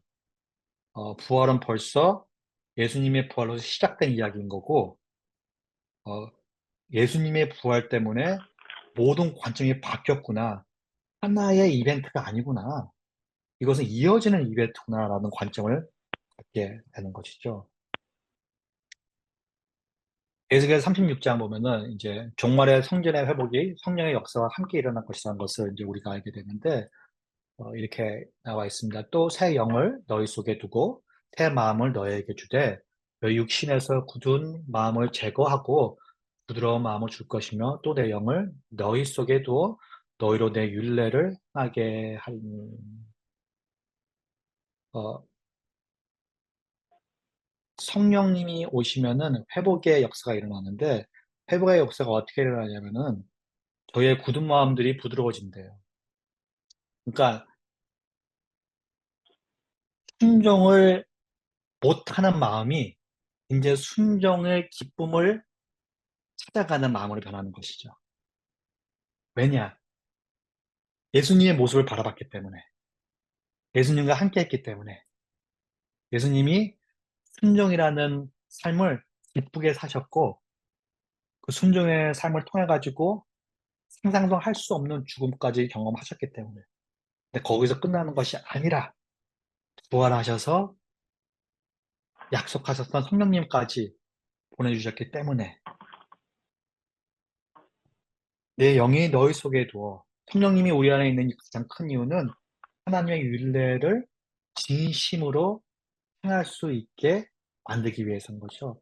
아까 질문하신 것 때문에 제가 지금 생각나는 것은 뭐냐면요. 회복의 삶 중에 하나가 어떻게 보면은 되게 단순해요. 우리는 지상 명령, 이거 대명령을 굉장히 포커스하고 선교를 얘기할 때 그거에 대한 중심을 가질 때가 많은데요. 제가 최근에 지금 가장 많이 사람들한테 얘기하고 제 안에도 계속 반복되는 언어가 하나 있는데 미국 목사님들 들은 얘기예요. 이렇게 표현하더라고요. 사탄은 우리가 하나님의 뜻을 이루는 거에 대해서 큰 관심이 없다. 사탄이 관심 있는 것은 우리가 하나님의 뜻을 어떻게 이루어가는 것이다. 참 생각해 보세요. 하나님의 뜻을 이루는 게 중요하지 않나요? 우리가 궁금한 건 하나님의 뜻이 무엇인지 아는 것이 아닌가요? 그래서 우리가 하나님 뜻대로 살 수 있는 것? 이게 무슨 말이지? 고린도전서 13장을 봤어요. 1절, 2절, 3절. 11장과 12장에서 바울은 고린도 교회에게 은사가 얼마나 아름답고 은사로 사역을 하고 또 은사를 어떻게 나타내는 것이 막 얘기를 하죠. 그래서 이제 굉장히 풍성한 교회의 사역을 얘기를 합니다. 그런데 12장 맨 마지막 줄에 보니까요. 너희가 은사를 아름답게도 행하고 많은 은사가 있기를 바란다고 얘기하면서 그러나 내가 너에게 더욱더 엑셀런트한 길을 얘기해 주겠다. 하고 그러면서 13장으로 넘어갑니다. 근데 이게 원래 장이 없는 거죠. 한 편지인 거죠. 쭉 이어서 얘기하는 거예요. 그러면서 얘기하는 게 사랑이에요.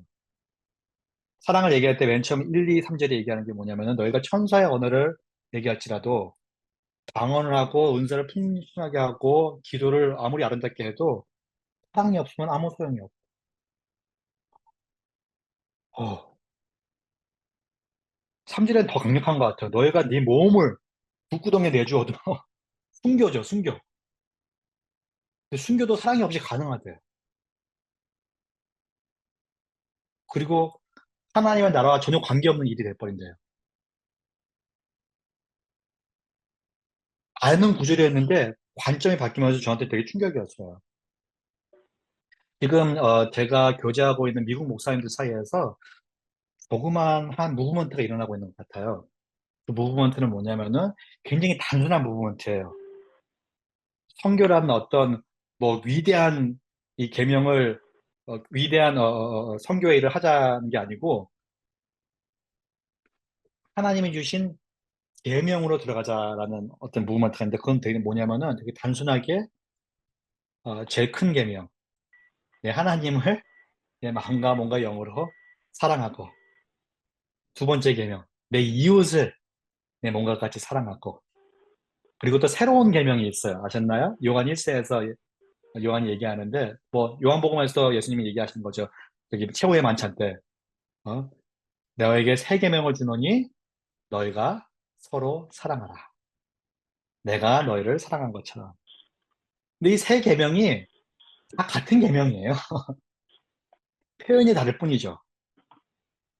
그러면서 이 새 계명을 하나로 묶으면서 또 일상 가운데 우리가 어떻게 이 계명을 살아갈 수 있는지 그래가지고 하나님 뜻을 행하는 거에 중심을 두는 것이 아니고 하나님의 뜻을 어떻게 행하는지 그 과정을 중심에 두고 우리가 살아가자 하는 무브먼트가 지금 일어나고 있어요. 특히 코로나 이후에 이런 것들이 실제적으로 좀 접해지고 있는데 왜냐면 저희 코로나 이후에 저희 이웃이 이제 바뀌었잖아요. 전에는 교회 교인들이 이웃이었는데 코로나는 교인들을 만날 수가 없으니까 실질적인 이웃으로 바라보게 됐고 내가 가장 많이 시간을 보내는 장소에 옆에 있는 사람들이 이웃이 되기 시작했거든요. 그러면서 그러면 이 사람들을 내가 어떻게 사랑할 수 있을까? 이 사람들이 예수님을 아는 사람도 있고 예수님 모르는 사람도 있는데 하나님의 형상으로 만들어진 사람으로서 내가 어떻게 하나님의 임재함을 이 사람을 통해 가지고 한 개인의 삶을 통해 가지고 관계를 통해서 내가 경험할 수 있을까? 하나님은 이 사람을 어떻게 사랑하고 계실까? 그래서 나는 하나님의 이 사람을 사랑하는데 어떻게 동참할 수 있을까? 그리고 교회로 돌아가서는 예수님이 나의 지체를, 나의 공동체를 어떻게 사랑하셨나? 어떻게 사랑하시고 계시나? 나는 예수님이 사랑하는 모습대로 이 사람을 어떻게 사랑할 수가 있나? 그리고 하나님은 나를 사랑하셨고, 먼저 사랑하셨고, 나보고 사랑하라고 초청해 주시는데, 나는 하나님은 어떠한 모습과 어떠한 언어로 사랑을 하고 있나. 재밌는 것은요, 이 계명이 하나라는 것을 바라볼 때는요, 하나님께 사랑을 표현하는 데 있어서 가장 크고 아름다운 표현은 뭐냐면은 이웃을 사랑하는 거고 서로 사랑하는 것이라는 거. 그것이 하나님의 받아들이는 하나님을 향한 최고의 사랑의 표현이라는 것이. 그렇기 때문에 이게 하나의 계명이 되는 것이죠. 근데 이게 굉장히 어떻게 보면 심플한 거죠. 단순한 거죠. 우리 다 아는 얘기고. 이것들을 실제로 살아가고 교회로서 표현하고 새로운 상상력을 가지고 사회 가운데로 들어가는 교회들이 이제 하나씩 하나씩 제 주위에 들려오고 있고 많아지고 있는데 너무나도 아름답더라고요. 근처에 있는 교회는 교회의 모든 비전은 그것도 싹 다 바꿔가지고 되게 단순한 사랑의 삶을 표현하는데 이웃을 사랑하는 데 따라서 교회로서 이 지역에 있는 학교들을 어떻게 내가 입양해가지고 그 학교를 도와줄까? 라는 숙제로서 실질적으로 학교와 관계를 맺고 학교를 봉사하고 학교를 섬기는 일들을 해가고 찾아가고 있는 그런 교회들도 있고 어, 그 지역에서 진짜 눌림받은 자들, 잊혀진 자들, 주변의 사람들이 누구인가, 그 사람들의 필요한 것이 무엇인가, 내가 생각하는 대로 주는 것이 아니고 그 사람들과 소통하면서 물어보고 듣고 그래서 그 사람들이 말하는 그 사람들이 필요한 것들을 채워주는 일들을 하는 학교도 있고요. 이런 일들이 어떻게 보면은 회복에 참여하는 일들이 아닌가. 그 새 창조의 로서 살아가는 모습이 아닌가. 어, 이 언어들이 다르지만 솔직히 반복되는 의미를 가지고 있거든요. 음, 완전히 다른 의미가 완전히 색다른 언어를 쓰는 것이 아니거든요. 계속되는 언어들이 보면은 반복되는 에코잉 되는 언어들인 것이 같아요. 부활과 새 창조, 이거는 다른 언어지만 같은 의미를 가지고 있는 것이거든요. 저희가 뭐 아시겠지만 토요일날 안식을 지키지 않고 주일날 안식을 지키는 이유 중에 하나도 부활이 주일날 이루어졌기 때문이거든요. 부활로서 새 창조가 선포됐기 때문에 새로운 일을 시작할 수 있는 선포로서 거기에 참여하는 대로 이제 개신교회 예배가 주일날 시작된 것이거든요. 그리고 일주일에서도 하루가 일요일이 원래 이제 첫째 날이잖아요, 일주일에. 그런 것들이 다 벌써 이 부활이라는 의미에 포함된 것인데 저희가 잃어버린 것이죠. 그 의미를. 새 창조는 다른 이야기고 부활은 다른 이야기라는 것으로 저는 착각하고 있었던 것이죠. 너무 신기해요. 성경에서 부활은 성경 중에서 가장 조용하고 고요한 날 중에 하나였어요. 근데 지금 현 세대 교회에서 부활은 가장 시끄럽고 가장 축제의 날이에요. 당연히 저희가 축제하고 기뻐하는 날이어야 하는 건데 굉장히 대조적이죠. 그 침묵의 아름다움을 잃어버린 것 같아요. 전혀 아무도 바라보지 못하는 곳에서 일하시는 하나님의 재창조의 역사를 굳이 발견하면은 우리가 부활을 새로운 상상력 안에서 경험하고 또 축하하고 기뻐하지 있지 않을까라는 생각을 저도 가끔가다 하는데 아직까지는 저도 상상력이 부족해가지고 계속 찾아가고 있습니다. 이 구절은 바라보면은 어, 사도행전에서도 이제 저희가 같은 반복되는 언어로서 예수님이 말씀하시는 것을 찾는데요. 예수님이 사도들에게 얘기하죠. 내가 이제 승천하는 그 바로 전에 제자들에게 얘기하게 예루살렘을 떠나지 말고 어, 내게서 들은 바 아버지께서 약속한 것을 기다리라. 성령님을 기다리라는 것이죠. 그러면서 성령으로 세례를 받으라 라고 당부하십니다. 그렇기 때문에 저희가 이제 알다시피 그들이 예루살렘을 떠나지 않고 40일이라는 기간 동안은 계속해서 다락방에서 기도하면서 이 약속을 기다리는 것을 저희가 보게 되고 2장에서는 그 약속에 성령님이 오시는 것을 저희가 이제 보게 되는 것입니다. 어, 네, 지금 제가 읽어드렸죠? 바울은 바리새인이었어요. 원래 사울이죠. 사울이고 나중에 바울의 이름이 바뀌었는데 로마에서 주어진 이름인 거죠. 바울은 이스라엘의 회복을 앞당기고 싶어 했어요. 아까도 말씀드렸지만 이 중간기, 신구약 중간기 침묵 기간 동안에 많은 역사가 있었는데요. 그 중에서는 크게 이스라엘의 회복을 소망하는 4대 종파가 있었어요. 열심당, 에세네파, 사두개파, 바리새파가 있습니다. 사두개인하고 바리새인은 복음서에서도 많이 나오니까 많이 알고 계시죠? 어, 근데 이제 열심당하고 에세네파는 잘 모르실 수도 있는데, 에세네파는 오히려 어, 세례 요한을 얘기하시면 딱 되게 이해하기 쉬우실 것 같아요. SNF파는 바리새인들과 약간 비슷한 부분은 있었는데 그것은 바로 경건함을 지키고 싶어 했어요.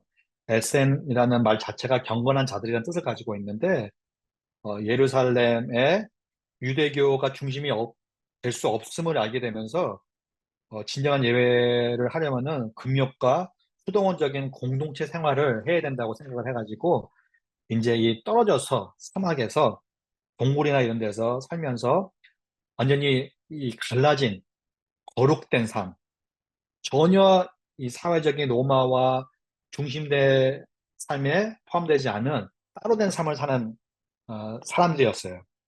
세례 요한도 그 중에 한 명이었던 거고 그렇기 때문에 계속 우리가 알다시피 어, 음식도 꿀하고 메뚜기를 먹었다고 하잖아요. 음식도 사막에서 살면서 떨어져 있고 그러면서 계속 거룩을 지켜나가면서 그 거룩 가운데 의인으로서 아까 말씀드린 의인으로서 그 회복을 기도해드리는 사람들 중에 하나가 에세나파였고 열심당은 좀 과격한 무장 독립단체였어요.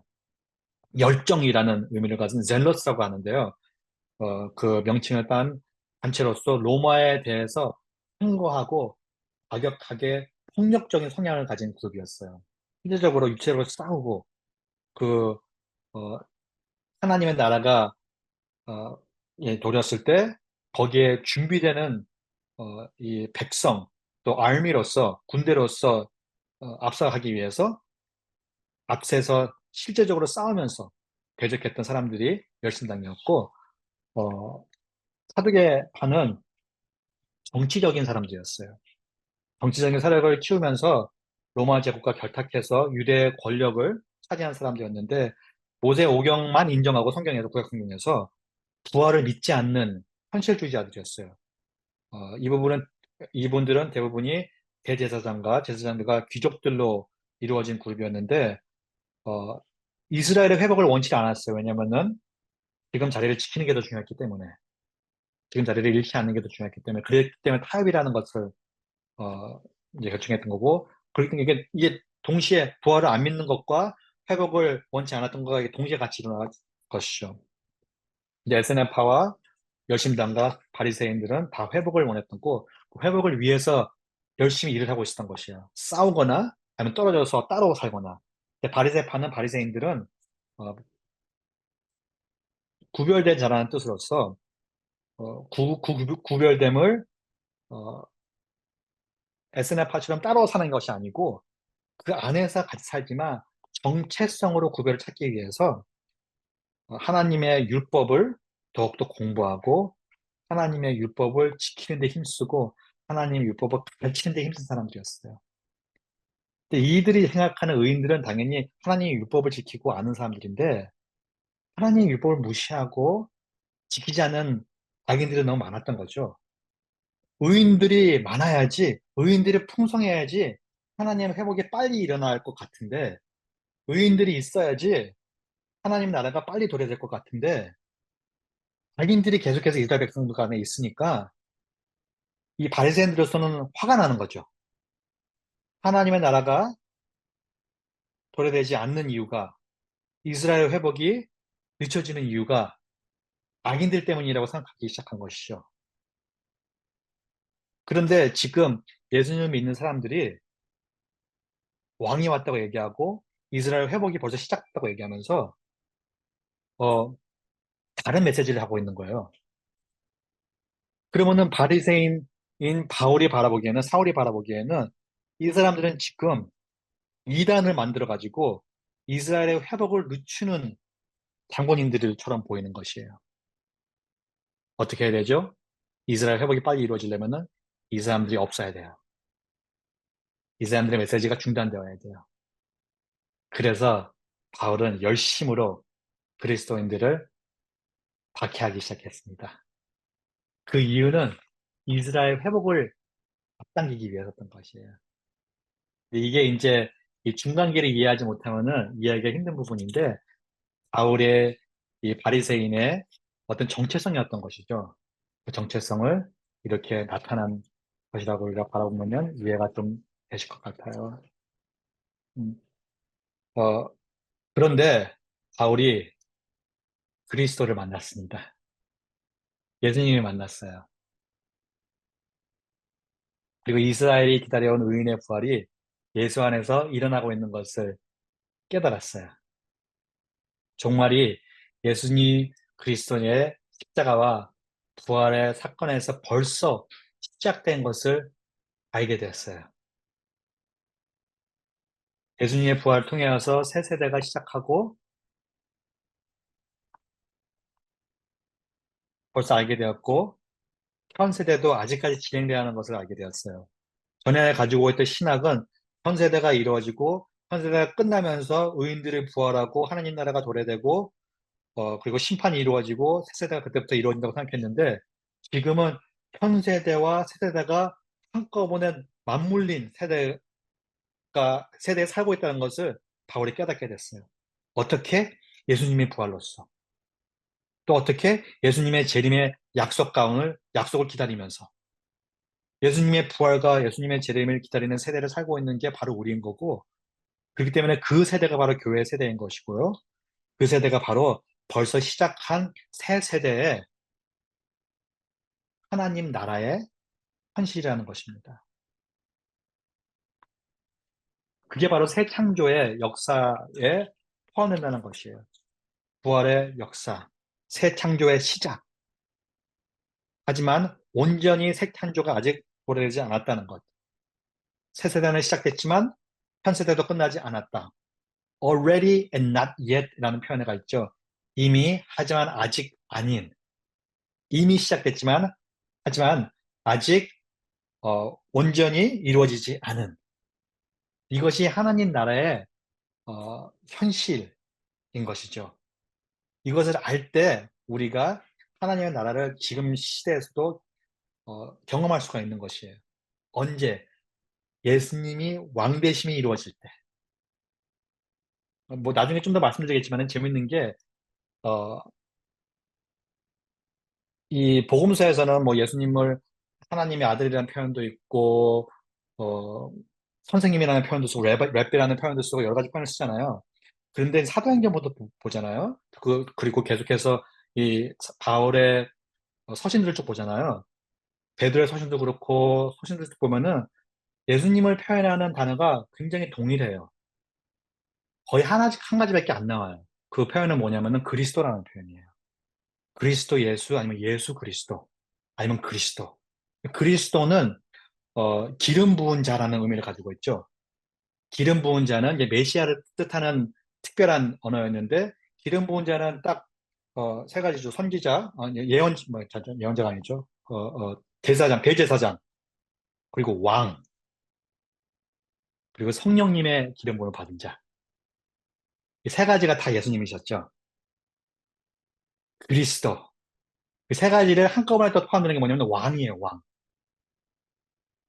그러니까 복음을 표현하는 데 있어서 예수님의 타이틀로 계속해서 표현하고 있는 거예요. 예수의 왕 대신 왕이신 예수님이라고 계속해서 예수님을 표현하고 있는 것을 저희가 사도행전과 또 나머지 서신에서 계속 바라보게 되는 것이죠. 복음의 핵심이죠. 그러니까 우리 삶에도 보면은 어, 저희가 계속 실험하는 부분은 무엇이냐면 내 삶의 왕이 누군가인가인 것 같아요. 누가 컨트롤을 가지고 있나?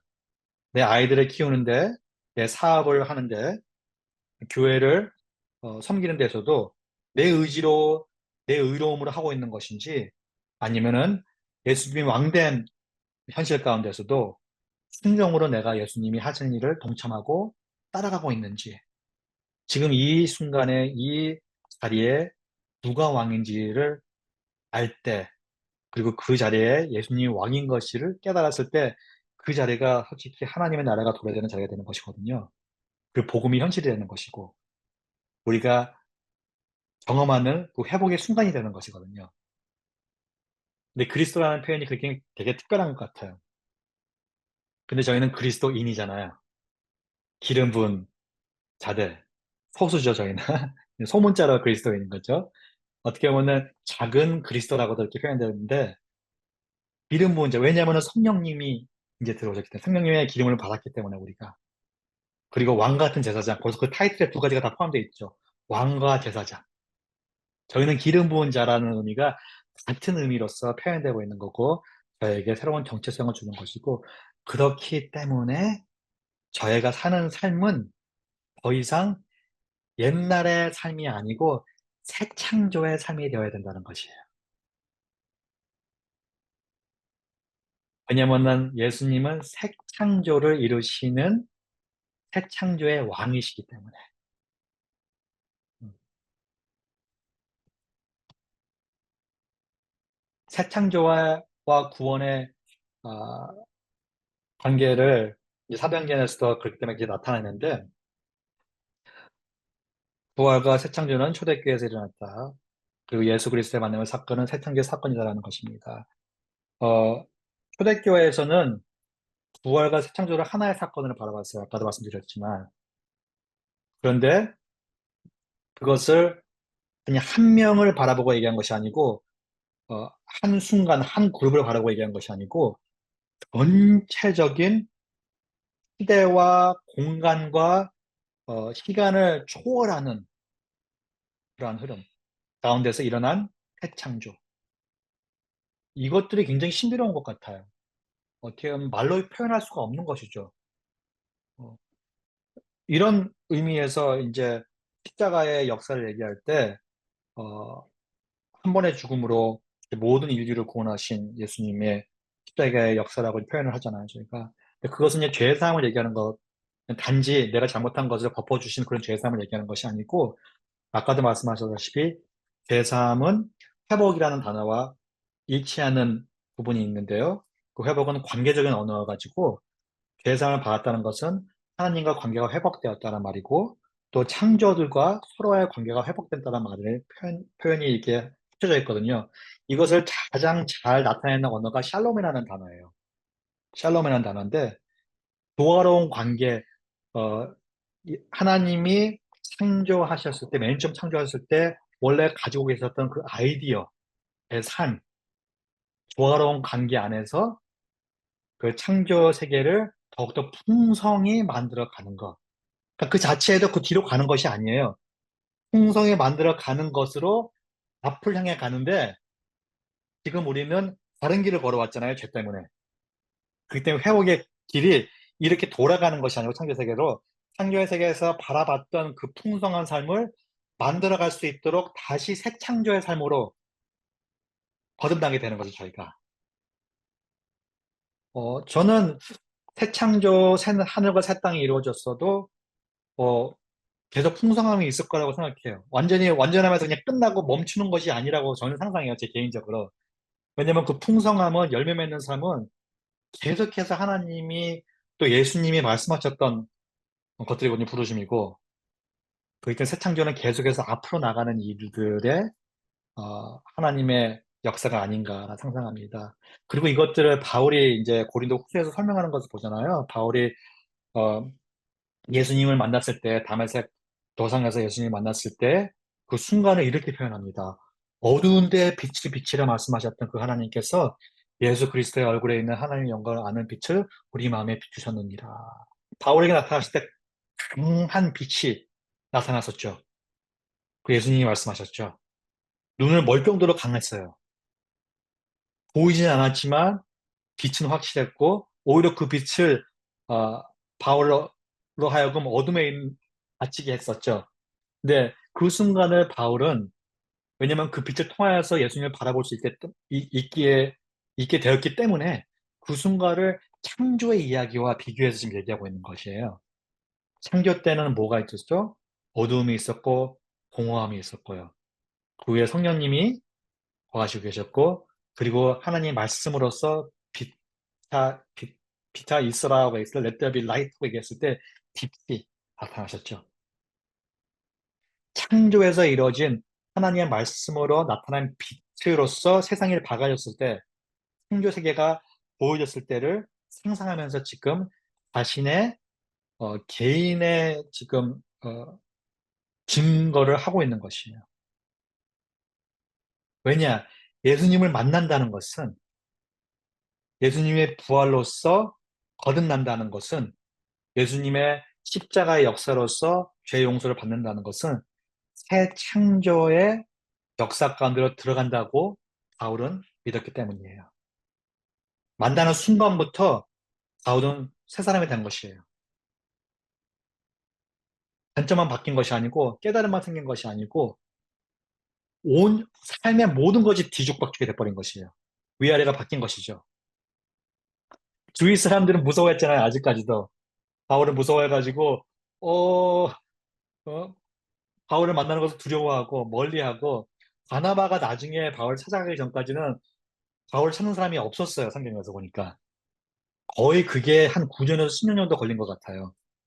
성경에 정확하게 몇 년 정도 바울이 다소에 가서 있는지는 모르겠지만, 뭐 갈라디아서에서 나오는 거는 어, 이 담에서 일 이후에 아라비아에 3년 반은 있었다는 것을 저희가 알고 있고, 그 후에 아마도 집에 가가지고 다소에 있었던 걸 기억하는데, 그 시간이 꽤 길었던 것으로 알고 있어요. 그만큼 사람들은 바울이 진짜 변했는지 예수님 만난 것인지 믿지 못했었던 것이죠. 그만큼의 두려워했던 존재이기 때문에. 근데 그 긴 시간이 오히려 바울은 그 새 창조에 포함된 새 피조물로서 자신을 발견해 나갔고, 자신의 신학을 구축하고, 그리고 그렇게 살아가는데 방향성을 갖고 동참하는 공동체에서 포함하기 위해 준비하는 데 충분한 시간이었던 것이에요. 어떻게 보면 저희는 새 창조로 살아가는데 그, 그것을 소화해내는 기간이 너무 없는 것 같아요. 교회에서 섬기기 너무 바쁘잖아요. 그리고 막 예상치 못한 어, 이런 뭐 responsibility 너무 많이 이루어지고 있고 저희한테 그런 것들 많이 경험하는 것 같아요. 신학 생들도 3년 뭐 딱 신학 공부하고 곧장 목회자로서 리더로서 이제 설교를 해야 되고 사역을 해야 되고 인도를 해야 되고 하는데, 아 진짜 이런 걸 깨달을 수 있는 순간들이 주어지는가, 소화할 수 있고 그 예수님과 만남에서의 그 새 창조의 사건들이 어떻게 이루어지고 어떻게 포함되어 있는지를 바라볼 수 있는 관점들을 찾을 수 있는 그런 시간이 될까 하고 상상을 해봅니다. 안타깝죠. 거의 안 된다고 봐야죠. 없다고 봐야 되는 게 되게 슬픈 것 같아요. 그러면서 동시에 예수님 만나는 사건과 동시에 어떤 일이 일어나냐면은 회심이 일어나더라고요. 바울의 회심은 거의 진짜 동시에 일어나는데 리펜턴스죠. 방향을 바꾸는 일이 일어나는 거죠. 내 뜻대로 내가 왕 대신 삶을 살다가 내가 생각하기에 의로운 길을 걷다가 내가 이해하기에 하나님의 회복이 빨리 이루어지는 일들을 하다가 열심으로 예수님이 왕된 삶의 방향성으로 걸어가는 것이 바로 회심이죠. 리펜턴스죠. 마음에 찔려서 회개하여 대사함을 받고 성령을 선물로 받는 것, 성령을 선물로 받는 것까지 다 포함된 것이에요. 회심은. 컨버전이라고 얘기하죠. 보통 리펜턴스가 아니고 컨버전. 컨버전은 우리가 미국에서는 sinners prayer라고 해요. 죄인의 기도라고 해가지고 한국에서 보통 구원 기도라고 얘기하는데, 이런 TV 목사님들이 텔레 이벤젤리스트라고 하는데, 많은 사람들을 상대로 하다 보니까 빌리그레 목사님이 어떻게 보면 시작한 거죠. 왜냐하면 너무 많은 사람들이 크루세이드를 통해 가지고 몇백 명, 몇천 명, 몇백 명씩 모인 데서 이 사람들을 이제 구원으로 인도하다 보니까 기도가 당연히 성경 구절로 신학적으로 만들어진 기도고 좋은 기도문이긴 하지만, 기도문을 따라하거나 하고 그 따라한 후에 항상 얘기하시죠. 여러분들은 이제 예수님을 영접을 했기 때문에 구원받으셨습니다. 근데 그 기도를 했다고 저희가 구원을 받는 것일까요? 그 기도를 했다고 제가 예수님과 이제 동행하는 삶을 사는 것일까요? 그 기도를 했다고 진짜 예수님이 우리의 주가 되는 삶을 살아갈 수 있는 능력을 얻은 것일까요? 그럴 수도 있겠죠. 바울은 같은 경우에는 그런 일이 이루어진 것 같아요. 그런데 많은 경우가 그 컨버전 회심은 한순간에 이루어지지 않고 이 과정으로 이루어지는 것 같아요.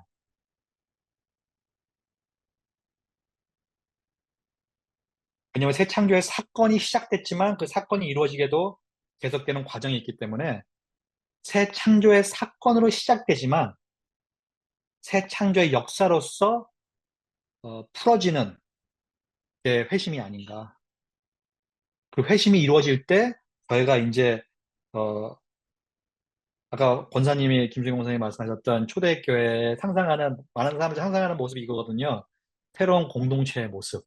모든 것을 나누고 내 것이 없고 함께하는 그런 공동체. 근데 그것이 굉장히 자연스럽게 이루어졌거든요. 그런 것을 만들려고 노력한 것이 아니었어요, 보니까.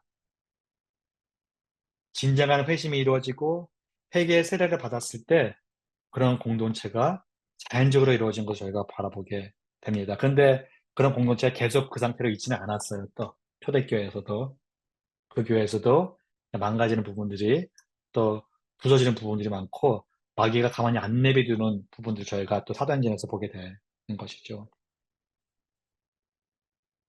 이름으로써 또 두 번째 토픽 부활과 새 창조로 저희가 사도행전을 바라보게 됐습니다. 부활과 새 창조 들으시면서 또 질문이 있거나 나누시고 싶은 부분이 있으면은 말씀해 주시면 좋겠습니다. 저희가 지금 거의 끝났네요. 너무 천천히 갔나요, 제가? 어,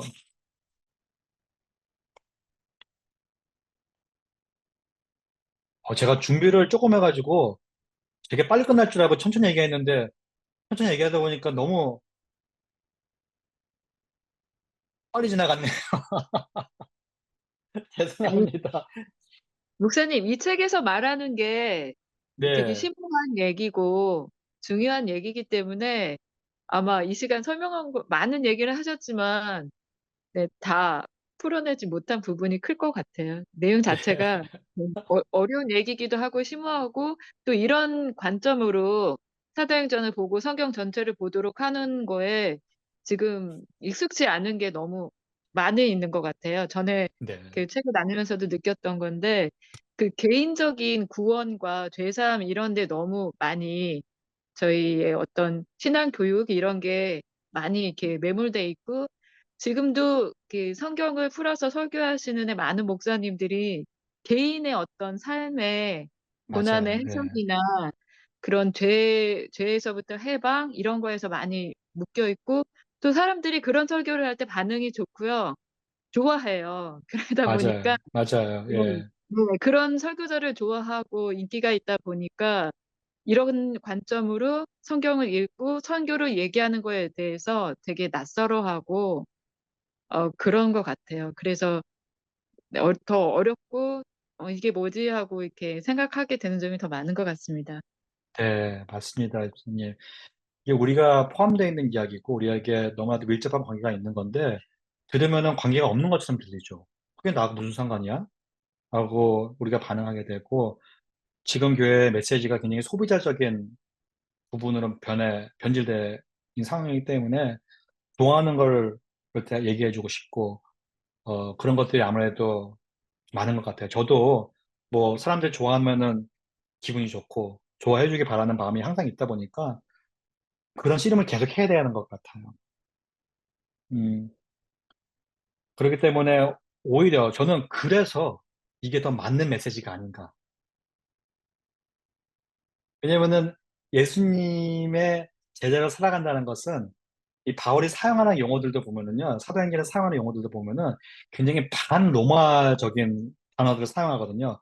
복음이라는 단어도 원래 로마에서 먼저 쓴 단어예요. 당연히 구약 성경에도 나와 있지만 로마에서 가장 많이 쓰는 단어 중에 하나가 복음이에요. 로마의 복음. 로마의 성화. 근데 그 방법이 뭐냐면은 로마는 힘과 권력과 그 무기로서 계합으로서 로마의 복음을 전해갔어요. 그 로마의 복음의 중심은 누구였냐면 가이사였거든요. 가이사가 너희의 주가 됨이, 가이사가 너에게 왕이 됨이 너희의 복음이다. 이게 메시지였는데 성경에서의 복음 메시지를 보면은 완전히 그 로마의 복음 메시지에 정반대로 항의하는 듯한 복음 메시지가 예수님이 왕 되는 것이 복음인 것이고, 예수님의 복음이 이루어지는 게 아름다운 거다. 예수님의 복음은 힘과 권력과 억누름으로 이루어지는 것이 아니고 연약한 자들과 함께하고 어, 하나님의 나라, 하나님의 정의, 하나님의 의로움이 나타나는 것이 그게 더 이제 복음이고 하나님의 나라가 이루어지는 것이라고 얘기했을 때 정반대되는 얘기를 하고 있는 것이죠. 어, 이 책의 3장을 시작하면서 이제 복음, 오늘 예수님의 이야기를 시작하는데 딱 마가복음 1장 시작을 얘기해요. 하나님의 아들 예수 그리스도의 복음의 시작이라. 근데 좀 전에 제가 얘기드렸다시피 예수 그리스도의 복음의 시작이라. 예수가 왕되심의 복음의 시작이라는 의미와 마찬가지 거거든요.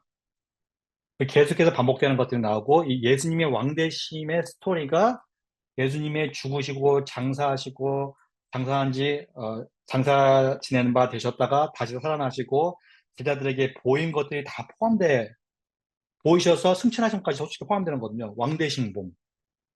그리고 언약의 약속의 구약에서의 스토리가 예수님을 향한 메시아를 향한 복음의 메시지가 기다리던 복음의 메시지의 중심은 뭐냐면은 다윗 왕의 그 자손을 통해 가지고 그 왕손이 다시 세워질 것이다. 너에게 왕이 올 것이다.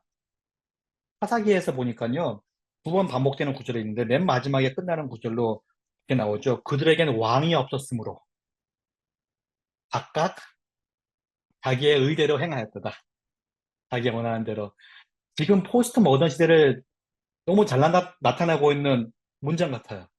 그때 그게 사사기였다고 보니까. 얼마 전에 제가 읽은 책인데 매튜 베이츠라는 분이 읽었는데 번역도 된 것 같아요. 잘 모르겠는데. 근데 왜 복음이라는 제목으로 책을 쓰셨어요. 왜 복음.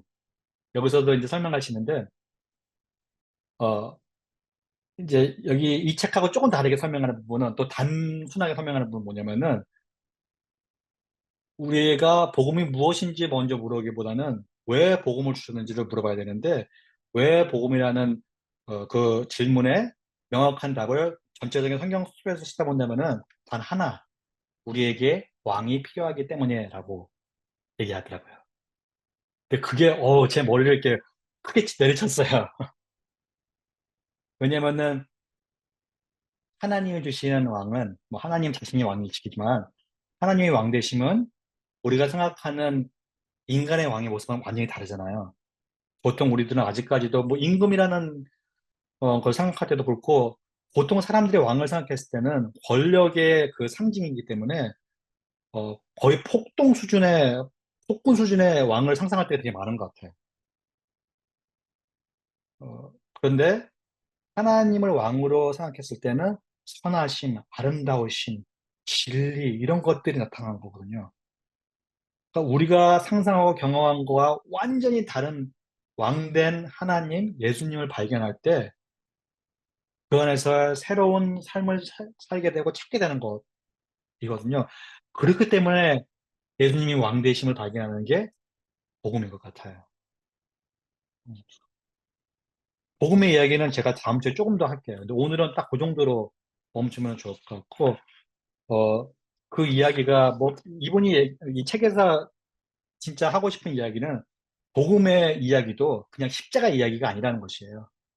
복음의 이야기도 훨씬 더 큰 이야기라는 거죠. 더 풍성한 이야기. 그게 스테반이 이제 죽기 바로 전에, 순교하기 전에, 어, 남겼던 설교 메시지도 그렇고, 또 사도 바울이, 어, 또 설교한, 사도행전에 나오는 설교 메시지도 보면은, 이스라엘의 스토리부터 시작한다는 것이죠. 그래서 예수님의 스토리에서 이어지고, 지금 현재의 교회의 모습까지도 이어지는 것을 저희가 그들의 메시지에서 알게 되는 것이죠. 근데 너무나도 저희는 예수님의 피를 중심으로 한 복음의 메시지가 너무 많은 것 같아요. 그래서 어떤 신학자는 이렇게 표현해요. 어, 우리, 그리, 지금 현재 교회의 신학은 흡혈귀의 신학이다. 피만 쪽쪽 빨아먹으면 살아가는 그러한 사람들의 그리스도인이다. 라고 얘기하는데 좀 적나라하죠. 뭐 그 정도까지 심하지는 않겠지만 당연히 좀 과장해서 표현하는 거지만 예수님의 피가 중요하지 않다는 것이 아니지만 훨씬 더 그 스토리가 크고 예수님의 피는 그 안에 포함된 클라이맥스에 포함된 스토리에 있다는 것이죠. 중요하죠. 굉장히 중요하고 그 피 안에 능력이 있다는 것도 현실이고 하지만 예수님의 피로 모든 것이 설명되지가 않는 그것이 바로 위대한 복음의 스토리, 우리를 변화시키는 스토리, 그리고 우리가 살아가는 스토리 가운데 있다는 것입니다. 음, 어, 사도행전에서 복음을 얘기하면서 가장 신기한 부분이 어, 이 3인칭의 언어에서 1인칭 복수로 변하는 부분 같아요. 16장에서 사도행전에서 이루어지는데 누가가 계속 3인칭으로 쓰다가 영어로도 이제 they라는 표현을 쓰거든요. 그들은.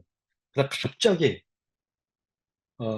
바울이 환상을 보고 환상을 해석하는데 의해서 우리라는 표현이 갑자기 나와요.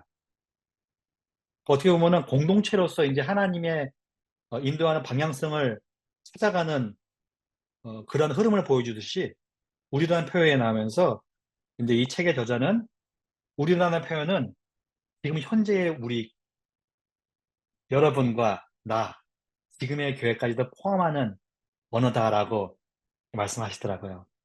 그래서 계속해서 반복되는 어, 이어지는 이야기 가운데 우리가 살고 있다. 우리는 이 이야기를 살고 있는 사람들이고 동참해야 하는 사람들이라는 것을 다시 상기시켜주는 부분이기도 합니다. 오늘 2시간, 긴 시간 동안 함께 해주셔서 너무 감사하고요. 어, 제가 다음 주에 조금 더 시간을 맞춰가지고 나머지 또 3과 또 오늘 복음 조금 더 못한 부분을 또 보충하도록 하겠습니다. 읽으시면서 또 진짜 이 부분은 좀 너무 이해가 안 간다, 너무 어렵다, 아니면 이해를 좀 더 하고 싶다, 아니면 또 읽으시면서 더 깨달음이 있거나 하시면은 그런 부분을 나누고 싶다 하시면은 준비해 주셔서 오시면은 너무 좋을 것 같아요. 저도 어, 듣고 배우고 싶은 마음이 많습니다. 저도 계속 배워가면서 지금 이 방향성으로 걷기로 어, 다짐한 사람이거든요.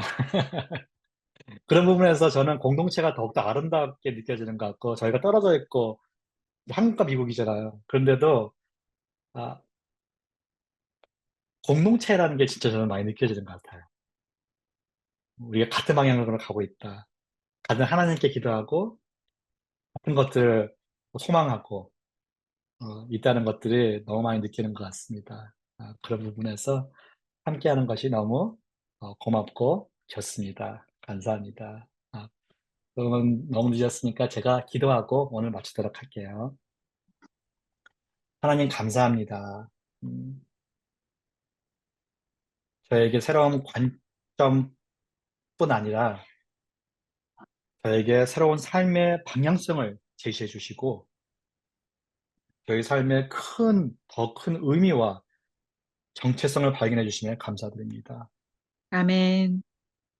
성경의 스토리는 하나님의 스토리임을 저희가 고백합니다. 그리고 성경의 스토리는 아직 끝난 이야기가 아님을 저희가 발견했습니다. 아멘. 그 성경 스토리 안에 저희를 참여시켜 주심에 감사드립니다.